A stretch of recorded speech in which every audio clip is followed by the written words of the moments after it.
ਸਤਿ ਸ਼੍ਰੀ ਅਕਾਲ। ਤੁਸੀਂ ਜੁੜੇ ਹੋਏ ਹੋ ਪੰਜਾਬੀ ਰੇਡੀਓ USA ਦੇ ਨਾਲ ਤੇ ਮੈਂ ਹਾਂ ਪ੍ਰਵੀਨ ਸ਼ਰਮਾ ਲੈ ਕੇ ਹਾਜ਼ਰ ਹਾਂ ਪ੍ਰੋਗਰਾਮ ਖਬਰ ਤੇ ਨਜ਼ਰ। ਖਬਰ ਤੇ ਨਜ਼ਰ ਪ੍ਰੋਗਰਾਮ ਦੇ ਵਿੱਚ ਖਬਰਾਂ ਤੇ ਚਰਚਾ ਕਰਨ ਦੇ ਲਈ ਮੇਰੇ ਨਾਲ ਜੁੜ ਚੁੱਕੇ ਨੇ ਦੀਪਕ ਸ਼ਰਮਾ ਚਨਾਰਥਲ ਜੀ। ਉਹਨਾਂ ਦਾ ਸਵਾਗਤ ਕਰਦੇ ਹਾਂ। ਫਿਰ ਵੱਧਦੇ ਹਾਂ ਖਬਰਾਂ ਤੇ ਚਰਚਾ ਕਰਨ ਦੇ ਵੱਲ।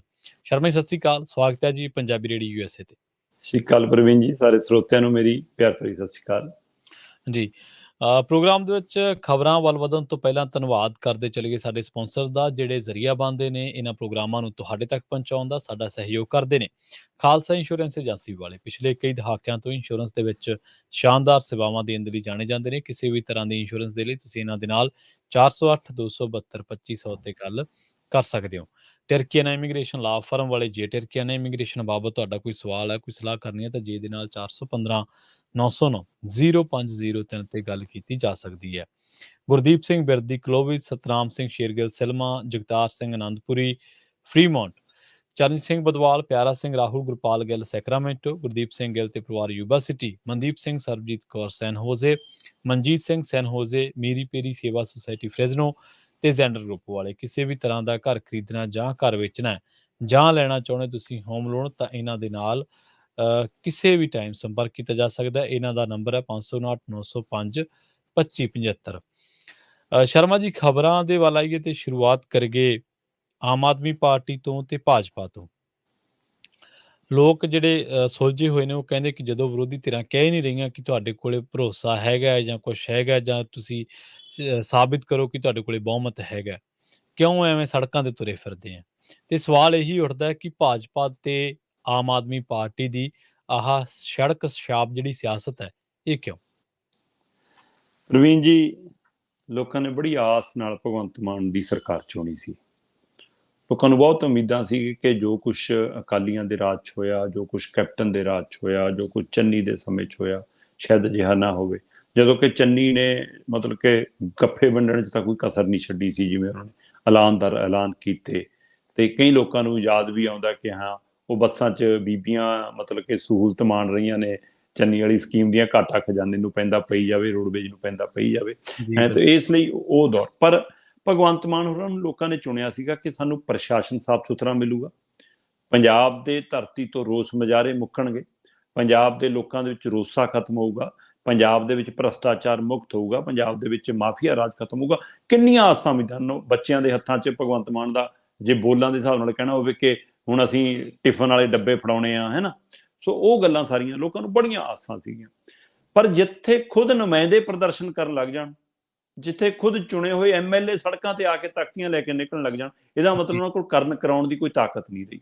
ਤੁਹਾਨੂੰ ਲੋਕਾਂ ਨੇ ਸੰਵਿਧਾਨਕ ਹੱਕ ਦੇਤਾ, ਤੁਸੀਂ ਸੰਵਿਧਾਨਕ ਤੌਰ ਤੇ ਪੰਜਾਬ ਦੇ ਕਾਨੂੰਨ ਘਾੜੇ ਹੋ, ਪੰਜਾਬ ਦੀ ਮਤਲਬ ਕਿ ਉਹਦੀ ਸਥਿਤੀ ਨੂੰ ਲਿਖਣ ਲਈ ਤੁਹਾਨੂੰ ਕਲਮ ਦੇਤੀ, ਤੁਸੀਂ ਇਤਿਹਾਸ ਸਿਰਜ ਸਕਦੇ ਹੋ ਤੇ ਕੁਝ ਕਰੋ। ਤੇ ਆਪ ਕੁਝ ਕਰਨਾ ਮਤਲਬ ਕਿ ਅਸੀਂ ਸੜਕ ਤੇ ਆ ਗਏ ਜੀ ਰਾਜਪਾਲ। ਇਹ ਦਿੱਲੀ ਵਾਲਾ ਡਰਾਮਾ ਪੰਜਾਬ 'ਚ ਕਿਉਂ ਹੋਵੇ? ਕਿਉਂ ਤੁਸੀਂ ਉੱਥੇ ਵਾਲਾ ਦ੍ਰਿਸ਼ ਇੱਥੇ ਕ੍ਰੀਏਟ ਕਰ ਰਹੇ ਹੋ ਕਿ ਸਰਕਾਰ ਦੀ ਔਰ ਰਾਜਪਾਲ ਦੀ ਨਹੀਂ ਬਣਦੀ?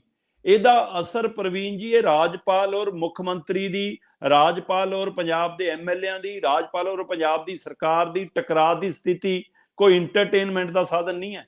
ਇਹਦਾ ਅਸਰ ਕਿੱਥੇ ਤੱਕ ਜਾਣਾ ਇਹ ਭਗਵੰਤ ਮਾਨ ਨੂੰ ਵੀ ਪਤਾ ਔਰ ਪੰਜਾਬ ਦੇ ਲੋਕ ਵੀ ਸਮਝਦੇ ਨੇ ਕਿ ਕੇਂਦਰੀ ਯੋਜਨਾਵਾਂ ਪਹਿਲਾਂ ਹੀ ਜਿਹੜੀਆਂ ਪੰਜਾਬ ਹਿੱਤ 'ਚ ਨਹੀਂ ਹੈਗੀਆਂ, ਉਹ ਹੋਰ ਸਾਡੇ ਤੇ ਉਲਟ ਲਾਗੂ ਹੋਣਗੀਆਂ, ਸਾਤੋਂ ਹੱਥ ਖਿੱਚਿਆ ਜਾਊਗਾ, ਪੰਜਾਬ ਦਾ ਕਿੱਡਾ ਵੱਡਾ ਨੁਕਸਾਨ ਹੋਣ ਦਾ ਖਤਰਾ ਖੜਾ। ਸੋ ਇਸ ਲਈ ਜੇਕਰ ਮਤਲਬ ਕਿ ਹਰੇਕ ਬੱਚਾ ਇਹ ਉਦਾਹਰਨ ਮਤਲਬ ਕਿ ਜਾਣਦਾ ਕਿ ਉਹ ਮਾਸਟਰ ਨੇ ਇੱਕ ਲਾਈਨ ਖਿੱਚਤੀ ਬੋਰਡ ਦੇ ਉੱਤੇ ਤੇ ਕਿਹਾ ਕਿ ਪੁੱਤ ਇਹਨੂੰ ਬਿਨਾਂ ਹੱਥ ਲਾਇਆ ਛੋਟੀ ਕਰਕੇ ਦਿਖਾਓ, ਤੇ ਫਿਰ ਕਹਿੰਦਾ ਕਿ ਜਦੋਂ ਪਤਾ ਨਹੀਂ ਲੱਗਿਆ ਤਾਂ ਫਿਰ ਮਾਸਟਰ ਨੇ ਕਿਹਾ ਕਿ ਅੱਛਾ ਆਹ ਦੇਖੋ ਪੁੱਤ, ਥੱਲੇ ਇੱਕ ਬੜੀ ਲਾਈਨ ਖਿੱਚ ਲਓ ਤਾਂ ਉਹ ਲਾਈਨ ਆਪਣੇ ਆਪ ਛੋਟੀ ਹੋ ਜਾਂਦੀ ਹੈ। ਸੋ ਬੜੀ ਲਾਈਨ ਖਿੱਚਣ ਲਈ ਚੁਣਿਆ ਸੀ ਭਗਵੰਤ ਮਾਨ ਨੂੰ, ਨਾ ਕਿ ਜਿਹੜੀ ਪੁਰਾਣੀ ਲਾਈਨ ਆ ਉਸੇ ਨੂੰ ਖਿੱਚੀ ਤੁਣੀ ਫਿਰੀ ਜਾਓ। ਸੋ ਕਿਤੇ ਨਾ ਕਿਤੇ ਜੋ ਕੁਛ ਕੱਲ ਹੋਇਆ ਉਹ ਇਤਿਹਾਸਕ ਤੌਰ ਤੇ ਪੰਜਾਬ ਦੇ ਲਈ ਇੱਕ ਕਲੰਕਤ ਦਿਨ। ਮਾਨ ਸਰਕਾਰ ਦੇ MLA ਕੱਲ ਕਹਿ ਰਹੇ ਸੀ ਕਿ ਲੋਕਤੰਤਰ ਦਾ ਕਤਲ ਆ, ਉਸ ਕਤਲ ਦੇ ਵਿੱਚ ਤੁਸੀਂ ਵੀ ਭਾਈ ਨਾਲੇ ਖੜੇ, ਤੁਸੀਂ ਵੀ ਉਹ ਡਰਾਮੇ ਕਰੋ। ਕਿ ਜਿਹੜੇ ਹੁਣ ਬਾਅਦ ਦੇ ਵਿੱਚੋਂ ਪਹਿਲਾਂ ਮਨਜ਼ੂਰੀ ਦਿੱਤੀ ਰਾਜਪਾਲ ਨੇ ਕਿ ਹਾਂ ਜੀ ਸੈਸ਼ਨ ਬੁਲਾ ਲਓ, ਤੇ ਉਹ ਤੋਂ ਬਾਅਦ ਤੁਸੀਂ ਕਹਿੰਦੇ ਹੋ ਜੀ ਮੈਂ ਉਹ ਜਿਹੜਾ ਐਡੀਸ਼ਨਲ ਸੋਲਿਸਿਟਰ ਜਨਰਲ ਹੈ ਸਤਪਾਲ ਜੈਨ, ਮੈਂ ਉਹਦੀ ਹੁਣ ਰਾਏ ਲੈ ਰਿਹਾ। इधर पंजाब दे कल मुख मंत्री साहब हरपाल चीमा जी होरी ये पंजाब दे एडवोकेट जनरल कई नाल सलाह कर रहे सी, भाई तुसीं पहला सैशन बुलाउण तो पहला राय क्यों नहीं ली अपने कानूनी घाड़े नाल कि की ये कानून है? तुसीं संविधान दे सकत्तरां नाल बैठक क्यों नहीं की कि भाई की ये नियम है? उस तरह राजपाल ने मंजूरी देण तो पहला क्यों नहीं पुछ लिया? पहला देती फिर रद्द कर ली। सो ये टकराव वाली स्थिति नुकसान किहदा कर रही है? पंजाब दा। हाँ, राहत सी कि 74 ਲੱਖ रुपया 74 करोड़ रुपया 74 ਲੱਖ रुपया पंजाब दा बच गया। एक दिन का विधान सभा के सैशन बुलाउण दा 74 ਲੱਖ रुपया उड़ जाना सी, पर सरकार कहती कि नहीं असीं तां उड़ाउण लई तैयार आ, हुण असीं विशेष सैशन कहंदे 27 तरीक नूं बुला लांगे, पर हुण ओह एक दिन का विशेष सैशन होऊगा।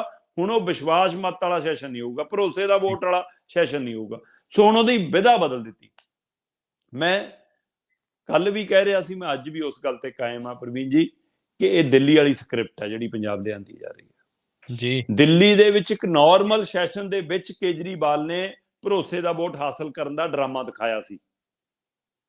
ਉਹ ਡਰਾਮਾ ਇੱਥੇ ਇਹਨਾਂ ਨੇ ਚੀਚਾ ਉਸ ਨਾਂ ਨਾਲ ਰੱਖਣ ਦੀ ਕੋਸ਼ਿਸ਼ ਕੀਤੀ ਤੇ ਸੰਵਿਧਾਨ ਦੇ ਚੱਕਰ 'ਚ ਫਸ ਗਏ। ਸੰਵਿਧਾਨਕ ਤੌਰ ਤੇ ਪੰਜਾਬ ਦੇ ਵਿਧਾਨ ਸਭਾ ਦੀ ਉਸ ਮੱਤ ਦੇ ਅਨੁਸਾਰ ਇੱਥੇ ਵਿਸ਼ਵਾਸ ਮਤ ਵਾਲੇ ਦੇ ਉੱਤੇ ਸੈਸ਼ਨ ਹੋ ਹੀ ਨਹੀਂ ਸਕਦਾ। ਬੇਭਰੋਸਗੀ ਵਾਲੇ ਮਤੇ ਤਾਂ ਹੋ ਸਕਦਾ, ਭਰੋਸਗੀ ਵਾਲੇ ਮਤੇ ਤੇ ਨਹੀਂ ਹੋ ਸਕਦਾ। ਸੋ ਇਸ ਲਈ ਉਸ ਤਕਨੀਕੀ ਮਾਮਲੇ 'ਚ ਫਸੇ ਤੇ ਇੱਕ ਅਮਨ ਅਰੋੜੇ ਨੇ ਖੂਬ ਉਦਾਹਰਨਾਂ ਦਿੱਤੀਆਂ ਕਿ ਜੀ ਉਹ ਸੂਬੇ 'ਚ ਐਂ ਹੋਇਆ, ਇਹ ਸੂਬੇ 'ਚ ਐਂ ਹੋਇਆ, ਪਰ ਉਹਨੂੰ ਜਦੋਂ ਤਕਨੀਕੀ ਤੌਰ ਤੇ ਦੇਖੋਗੇ ਤਾਂ ਉਹ ਸੂਬਿਆਂ ਦੀ ਸਥਿਤੀ ਹੋਰ ਤਰ੍ਹਾਂ ਦਾ ਮਾਮਲਾ, ਉਹ ਮਾਮਲਾ ਬਿਲਕੁਲ ਅਜਿਹਾ ਨਹੀਂ ਹੈਗਾ ਜੀ। ਔਰ ਉੱਥੇ ਜਿੱਥੇ ਕਿਤੇ ਸਮਰਥਨ ਵਾਪਸ ਲੈਂਦੀ ਆ, ਕੋਈ ਧਿਰ ਕਮਜ਼ੋਰ ਹੁੰਦੀ ਆ, ਉਹਨੇ ਬਹੁਮਤ ਸਾਬਤ ਕਰਨਾ, ਅਜਿਹਾ ਮਾਮਲਾ। ਤੇ ਦੂਸਰਾ, ਹਰੇਕ ਸੂਬੇ ਦੇ ਵਿਧਾਨ ਸਭਾ ਦੀ ਆਪਣੀ ਮਰਿਆਦਾ, ਆਪਣਾ ਨਿਯਮ ਆ, ਇਹਦੀ ਨਿਯਮਾਵਲੀ ਦੇ ਵਿੱਚ ਹੈ ਹੀ ਨਹੀਂਗਾ। ਸੋ 58(1) ਦਾ ਆਪਾਂ ਕੱਲ ਵੀ ਹਵਾਲਾ ਦੇ ਕੇ ਹਟਿਆ। ਸੋ ਇਸ ਲਈ ਉਹ ਸਾਰੀ ਖੇਡ ਜਿਹੜੀ ਕੱਲ ਅੰਦਰ ਰਚੀ ਜਾਣੀ ਸੀ, ਉਹ ਕੱਲ ਫਿਰ ਸੜਕਾਂ ਤੇ ਆਈ ਤੇ ਸੜਕਾਂ ਤੇ ਆ ਕੇ ਜੀ ਤਖਤੀਆਂ ਫੜੀਆਂ, ਰਾਜਪਾਲ ਦੇ ਘਰ ਕੰਨੀ ਨੂੰ ਗਏ, ਸ਼ਾਂਤੀ ਮਾਰਚ ਕਰ ਰਹੇ ਸੀ। ਇਹ ਸਾਰੀ ਸੜਕ ਛਾਪ ਸਿਆਸਤ ਸੀ ਤੇ ਉਸ ਸੜਕ ਛਾਪ ਸਿਆਸਤ ਦੇ ਵਿੱਚ ਭਾਜਪਾ ਵੀ ਸ਼ਾਮਲ ਆ ਜੀ। ਭਾਜਪਾ ਨੂੰ ਪੁੱਛੇ ਕਿ ਤੁਸੀਂ ਕਰਨ ਕੀ ਆਏ ਹੋ ਭਾਈ? ਕਿਹੜਾ, ਜਦੋਂ ਤੁਹਾਡਾ ਮਿਸ਼ਨ ਲੋਟਸ ਹੈ ਹੀ ਨਹੀਂ ਤਾਂ ਫਿਰ ਤੁਸੀਂ ਆ ਮਿਸ਼ਨ ਲੋਟਸ ਦਾ ਕਿਹੜਾ ਪਾਰਟ ਕਰ ਰਹੇ ਹੋ? ਇਹਦਾ ਮਤਲਬ ਕੋਈ ਨਾ ਕੋਈ ਮਿਸ਼ਨ ਲੋਟਸ ਦਾ ਚੱਲ ਰਿਹਾ, ਚਾਹੇ ਉਹ ਖਰੀਦੋ ਫਰੋਖਤ ਵਾਲਾ ਨਹੀਂ ਹੈਗਾ, ਸੜਕਾਂ ਤੇ ਦਿਖਾਉਣ ਵਾਲਾ ਤਾਂ ਹੈਗਾ। ਸੋ ਬੀਜੇਪੀ ਹੁਣ ਆਪਣੇ ਆਪ ਨੂੰ ਫਰੇਮ 'ਚ ਰੱਖਣਾ ਚਾਹੁੰਦੀ ਆ, ਬੀਜੇਪੀ ਪੰਜਾਬ 'ਚ ਚਰਚਾ 'ਚ ਬਣੀ ਰਹਿਣਾ ਚਾਹੁੰਦੀ ਆ। ਉਹ ਇਸ ਚੀਜ਼ ਤੋਂ ਵੀ ਫਾਇਦੇ 'ਚ ਆ ਕਿ ਹਾਂ ਕਿ ਭਾਈ ਆ ਸਾਨੂੰ ਮਤਲਬ ਕਿ ਸਾਡੇ ਤੇ ਦੋਸ਼ ਲੱਗ ਰਹੇ ਨੇ ਖਰੀਦਣ ਦੇ, ਇਹਦੇ ਨਾਲ ਵੀ ਉਹ ਬਦਨਾਮੀ ਨਹੀਂ ਸਮਝਦੇ ਆਪਣੀ, ਇਹਦੇ ਨਾਲ ਵੀ ਉਹਨਾਂ ਨੂੰ ਇਹ ਲੱਗਦਾ ਕਿ ਅਸੀਂ ਲੋਕਾਂ ਦੇ ਨਾਮਾਂ ਤੇ ਤਾਂ ਹੈਗੇ ਆ, ਲੋਕਾਂ ਦੀ ਜ਼ਬਾਨ ਤੇ ਤਾਂ ਹੈਗੇ ਆ, ਲੋਕਾਂ ਦੀ ਜੀਭ ਤੇ ਤਾਂ ਹੈਗੇ ਆ, ਸਾਡਾ ਨਾਂ ਤਾਂ ਲਿਆ ਜਾ ਰਿਹਾ, ਮੀਡੀਆ ਸਾਡੀ ਫੋਟੋ ਤਾਂ। ਹੁਣ ਅੱਜ ਭਾਜਪਾ ਇਹੀ ਦੇਖੀ ਜਾਂਦੀ ਹੈ ਕਿ ਜਿੱਥੇ ਭਗਵੰਤ ਮਾਨ ਦੇ ਐਮਐਲਏ ਦੀ ਫੋਟੋ ਛਪੀ ਆ ਤਖਤੀਆਂ ਲੈ ਕੇ, ਉਹਦੇ ਬਰਾਬਰ ਸਾਡੀ ਵੀ ਛਪੀ ਆ ਗ੍ਰਿਫਤਾਰੀ ਵਾਲੀ। ਸੋ ਆਹ ਜਿਹੜੀ ਹੋੜ ਆ ਕਿ ਮੈਂ ਤਸਵੀਰ 'ਚ ਰਵਾਂ, ਮੈਂ ਖਬਰ 'ਚ ਰਵਾਂ, ਮੈਂ ਸੁਰਖੀ 'ਚ ਰਵਾਂ, ਮੈਂ ਮੁੱਖ ਪੰਨੇ ਤੇ ਰਵਾਂ, ਇਹ ਕੱਲ ਉਹ ਸੜਕ ਛਾਪ ਸਿਆਸਤ ਸੀ। ਖਾਸ ਕਰਕੇ ਮੋਹਾਲੀ ਜ਼ਿਲ੍ਹਾ, ਫਤਿਹਗੜ੍ਹ ਸਾਹਿਬ ਜ਼ਿਲ੍ਹਾ, ਰੋਪੜ ਜ਼ਿਲ੍ਹਾ, ਇੱਥੇ ਦੇ ਬੀਜੇਪੀ ਵਰਕਰਾਂ ਨੂੰ ਭੱਟੀ ਸਾਹਿਬ 9 ਬੱਸਾਂ ਲੈ ਕੇ ਆਏ ਸੀ ਕੱਲ, ਝੰਡੀਆਂ ਲਾ ਕੇ, ਇੱਕ ਪਾਸਿਓਂ ਕਾਫਲਾ 9 ਬੱਸਾਂ ਦਾ, ਦੂਏ ਪਾਸਿਓਂ ਗੱਡੀਆਂ ਦਾ। ਮਤਲਬ ਇਹ ਉਹ ਤਰ੍ਹਾਂ ਨੇ ਜਿਹੜੀਆਂ ਕਿਸੇ ਸਮੇਂ ਕਿਸਾਨੀ ਅੰਦੋਲਨ 'ਚ ਬੈਠਦੀਆਂ ਸੀ ਜਾ ਕੇ, ਜਿਹੜੀਆਂ ਧਿਰਾਂ ਕਿਸਾਨਾਂ ਦਾ ਸਮਰਥਨ ਕਰਦੀਆਂ ਸੀ, ਉਹ ਕੱਲ ਬੀਜੇਪੀ ਦੇ ਬੱਸਾਂ ਚੜ ਕੇ ਆਏ ਵੇ ਲੋਕ ਸੀਗੇ। ਆ ਮਤਲਬ ਕਿ ਇੱਕ ਦ੍ਰਿਸ਼, ਕੈਪਟਨ ਅਮਰਿੰਦਰ ਦੇ ਦ੍ਰਿਸ਼ ਨੂੰ ਇਹੀ ਸਵਾਲ ਉੱਠਿਆ ਪ੍ਰਵੀਨ ਜੀ, ਕਹਿੰਦੇ ਕਿ ਅਮਰਿੰਦਰ ਸਿੰਘ ਨੂੰ ਠਿੱਠ ਕੀਤੀ ਗਈ, ਅਮਰਿੰਦਰ ਸਿੰਘ ਨੂੰ ਦਿਖਾਇਆ ਗਿਆ ਕਿ ਦੇਖ ਜਿਹੜੇ ਤੂੰ ਧਿਰ ਦੇ ਖਿਲਾਫ ਮਤੇ ਪਾਉਂਦਾ ਸੀ ਪੰਜਾਬ ਦੀ ਵਿਧਾਨ ਸਭਾ 'ਚ, ਅੱਜ ਉਹ ਤੋਂ ਤੂੰ ਪਰਨੇ ਪਵਾ ਕੇ ਬੀਜੇਪੀ 'ਚ ਸ਼ਾਮਲ ਹੋ ਰਿਹਾ। ਖੇਤੀਬਾੜੀ ਮੰਤਰੀ ਨਰਿੰਦਰ ਤੋਮਰ ਤੋਂ ਉਹਨੂੰ ਸ਼ਾਮਲ ਕਰਵਾਇਆ ਜੀ। ਸੋ ਇਹ ਪੂਰੇ ਪੰਜਾਬ ਨੂੰ ਮਤਲਬ ਕਿ ਜਿਵੇਂ ਮਜ਼ਾਕ ਕੀਤਾ ਹੋਵੇ ਬੀਜੇਪੀ ਨੇ, ਉਸੇ ਤਰ੍ਹਾਂ ਜਿਹੜੇ ਪੰਜਾਬ ਦੀਆਂ ਧਿਰਾਂ ਕਿਸਾਨ ਅੰਦੋਲਨ 'ਚ ਸਮਰਥਨ ਕਰਦੀਆਂ ਸੀ, ਸਮਾਨ ਭੇਜਦੀਆਂ ਸੀ, ਰਸਦ ਭੇਜਦੀਆਂ ਸੀ, ਆਪਣੇ ਸਾਥੀ ਭੇਜਦੀਆਂ ਸੀ, ਉਹ ਕੱਲ ਬੱਸਾਂ ਚੜਾ ਕੇ ਚੰਡੀਗੜ੍ਹ ਨੂੰ ਆਪਣੇ ਵਰਕਰ ਬੀਜੇਪੀ ਦੀ ਰੈਲੀਆਂ 'ਚ ਭੇਜ ਰਹੇ ਸੀ। ਸੋ ਇਹੋ ਜਿਹਾ ਕੀ ਕਰਤਾ ਬੀਜੇਪੀ ਨੇ? ਕਿਹੜਾ ਪੰਜਾਬ ਲਈ ਮਤਲਬ ਕਿ ਸਵਰਗ ਬਣਾਤਾ? ਕਿਹੜੇ ਕੇਂਦਰ ਦੀਆਂ ਯੋਜਨਾਵਾਂ ਦੇ ਕੋਈ ਪਟਾਰੇ ਖੋਲਤੇ? ਸੋ ਇਸ ਲਈ ਸਿਰਫ ਤੇ ਸਿਰਫ ਇਹ ਸਰਕਾਰ ਦੀ, ਆਮ ਆਦਮੀ ਪਾਰਟੀ ਦੀ ਸਰਕਾਰ ਦੀ ਇਹ ਕੋਤਾਹੀ ਆ ਕਿ ਉਹ ਕੰਮ ਵਾਲੀ ਲਾਈਨ ਖਿੱਚਣ ਦੀ ਬਜਾਏ ਪ੍ਰਦਰਸ਼ਨ ਵਾਲੇ ਰਾਹ ਪੈ ਰਹੀ ਆ, ਦਿਖਾਵੇ ਵਾਲੇ ਰਾਹ ਪੈ ਰਹੀ ਆ, ਚਰਚਾ 'ਚ ਰਹਿਣ ਵਾਲੇ ਰਾਹ ਪੈ ਰਹੀ ਆ। ਔਰ ਇਹੀ ਰਾਹ ਬੀਜੇਪੀ ਨੂੰ ਸੂਟ ਕਰਦਾ, ਬੀਜੇਪੀ ਨੂੰ ਇਹੀ ਪਖੰਡਵਾਦ ਸੂਟ ਕਰਦਾ ਕਿ ਟਕਰਾਵ ਸਿੱਧਾ ਸਾਡੇ ਨਾਲ ਹੋਵੇ। ਤੇ ਕੱਲ ਕਾਂਗਰਸ ਇਸ ਸਾਰੇ 'ਚ ਠੱਗੀ ਹੋਈ ਮਹਿਸੂਸ ਕਰੀ ਜਾਂਦੀ ਹੋਵੇ, ਚਾਹੇ ਪਰ ਕਿਤੇ ਨਾ ਕਿਤੇ ਆਹ ਟਕਰਾਵ ਜਿਹੜਾ ਕੱਲ ਹੋਇਆ, ਸੜਕ ਛਾਪ ਜਿਹੜੀ ਸਿਆਸਤ ਹੋਈ, ਉਹਨੇ ਪੰਜਾਬ ਦਾ ਨੁਕਸਾਨ ਇਹ ਕੀਤਾ। ਹੁਣ 27 ਦਾ ਸੈਸ਼ਨ ਹੋਵੇ ਚਾਹੇ 22 ਦਾ ਸੈਸ਼ਨ ਹੋਵੇ, ਚਾਹੇ 22 ਵਾਲਾ ਰੱਦ ਹੋ ਗਿਆ ਹੋਵੇ ਚਾਹੇ 27 ਵਾਲਾ ਹੋ ਜਾਵੇ, ਕਿਉਂਕਿ ਹੁਣ ਜੇਕਰ ਆਮ ਸੈਸ਼ਨ ਬੁਲਾਇਆ ਤਾਂ ਹੁਣ ਰਾਜਪਾਲ ਨੂੰ ਮਨਜ਼ੂਰੀ ਦੇਣੀ ਪੈ ਜਾਣੀ ਆ ਜੀ। ਤੇ ਉਸ ਮਨਜ਼ੂਰੀ ਦੇ ਆਧਾਰ ਦੇ ਉੱਤੇ ਫਿਰ ਡਰਾਮਾ ਉੱਥੇ ਅੰਦਰ ਫਿਰ ਦੁਬਾਰਾ ਉਹ ਵਿਸ਼ਵਾਸ ਮਤ ਵਾਲਾ ਹੋ ਸਕਦਾ। ਭਗਵੰਤ ਮਾਨ ਫਿਰ ਖੜੇ ਹੋ ਕੇ ਕਹਿ ਸਕਦੇ ਨੇ ਕਿ ਐਮਐਲਏ ਹੱਥ ਖੜੇ ਕਰਕੇ ਦਿਖਾ ਦਿਓ, ਐਮਐਲਏ ਦੀ ਐਂ ਬਾਹਾਂ ਖੜੀਆਂ ਕਰਕੇ ਗਿਣਤੀ ਕਰਾ ਲਓ ਕਿੰਨੇ ਸਾਡੇ ਨਾਲ ਨੇ। ਸੋ ਮੈਨੂੰ ਇਸ ਮਾਮਲੇ ਦੇ ਵਿੱਚ ਨਾ ਇੱਕ ਗੱਲ ਬੜੀ ਮਤਲਬ ਕਿ ਕਮਾਲ ਦੀ ਲੱਗਦੀ ਹੈ ਕਿ ਭਗਵੰਤ ਮਾਨ ਹੋਰਾਂ ਤੋਂ ਕਿਹਨੇ ਮੰਗਿਆ ਸੀ ਬਹੁਮਤ ਸਾਬਤ ਕਰੋ? ਆਮ ਆਦਮੀ ਸਰਕਾਰ ਤੋਂ ਕਿਹਨੇ ਮੰਗਿਆ ਸੀਗਾ ਕਿ ਹਾਂ ਭਾਈ ਤੁਹਾਡੇ ਕੋਲ ਬਹੁਮਤ ਨਹੀਂ ਹੈਗਾ?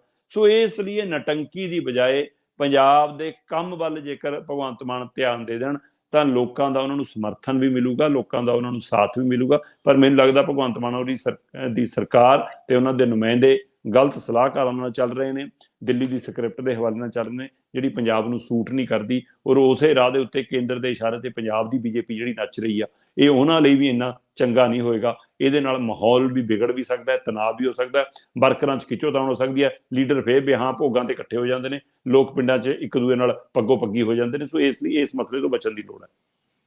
ਜੀ ਜੀ। ਅਗਲੀ ਖਬਰ ਦੇ ਵੱਲ ਵਧੀਆ ਸ਼ਰਮਾ ਜੀ, ਤੇ ਗੱਲ ਕਰੀਏ ਭਗਵੰਤ ਮਾਨ ਦੀ।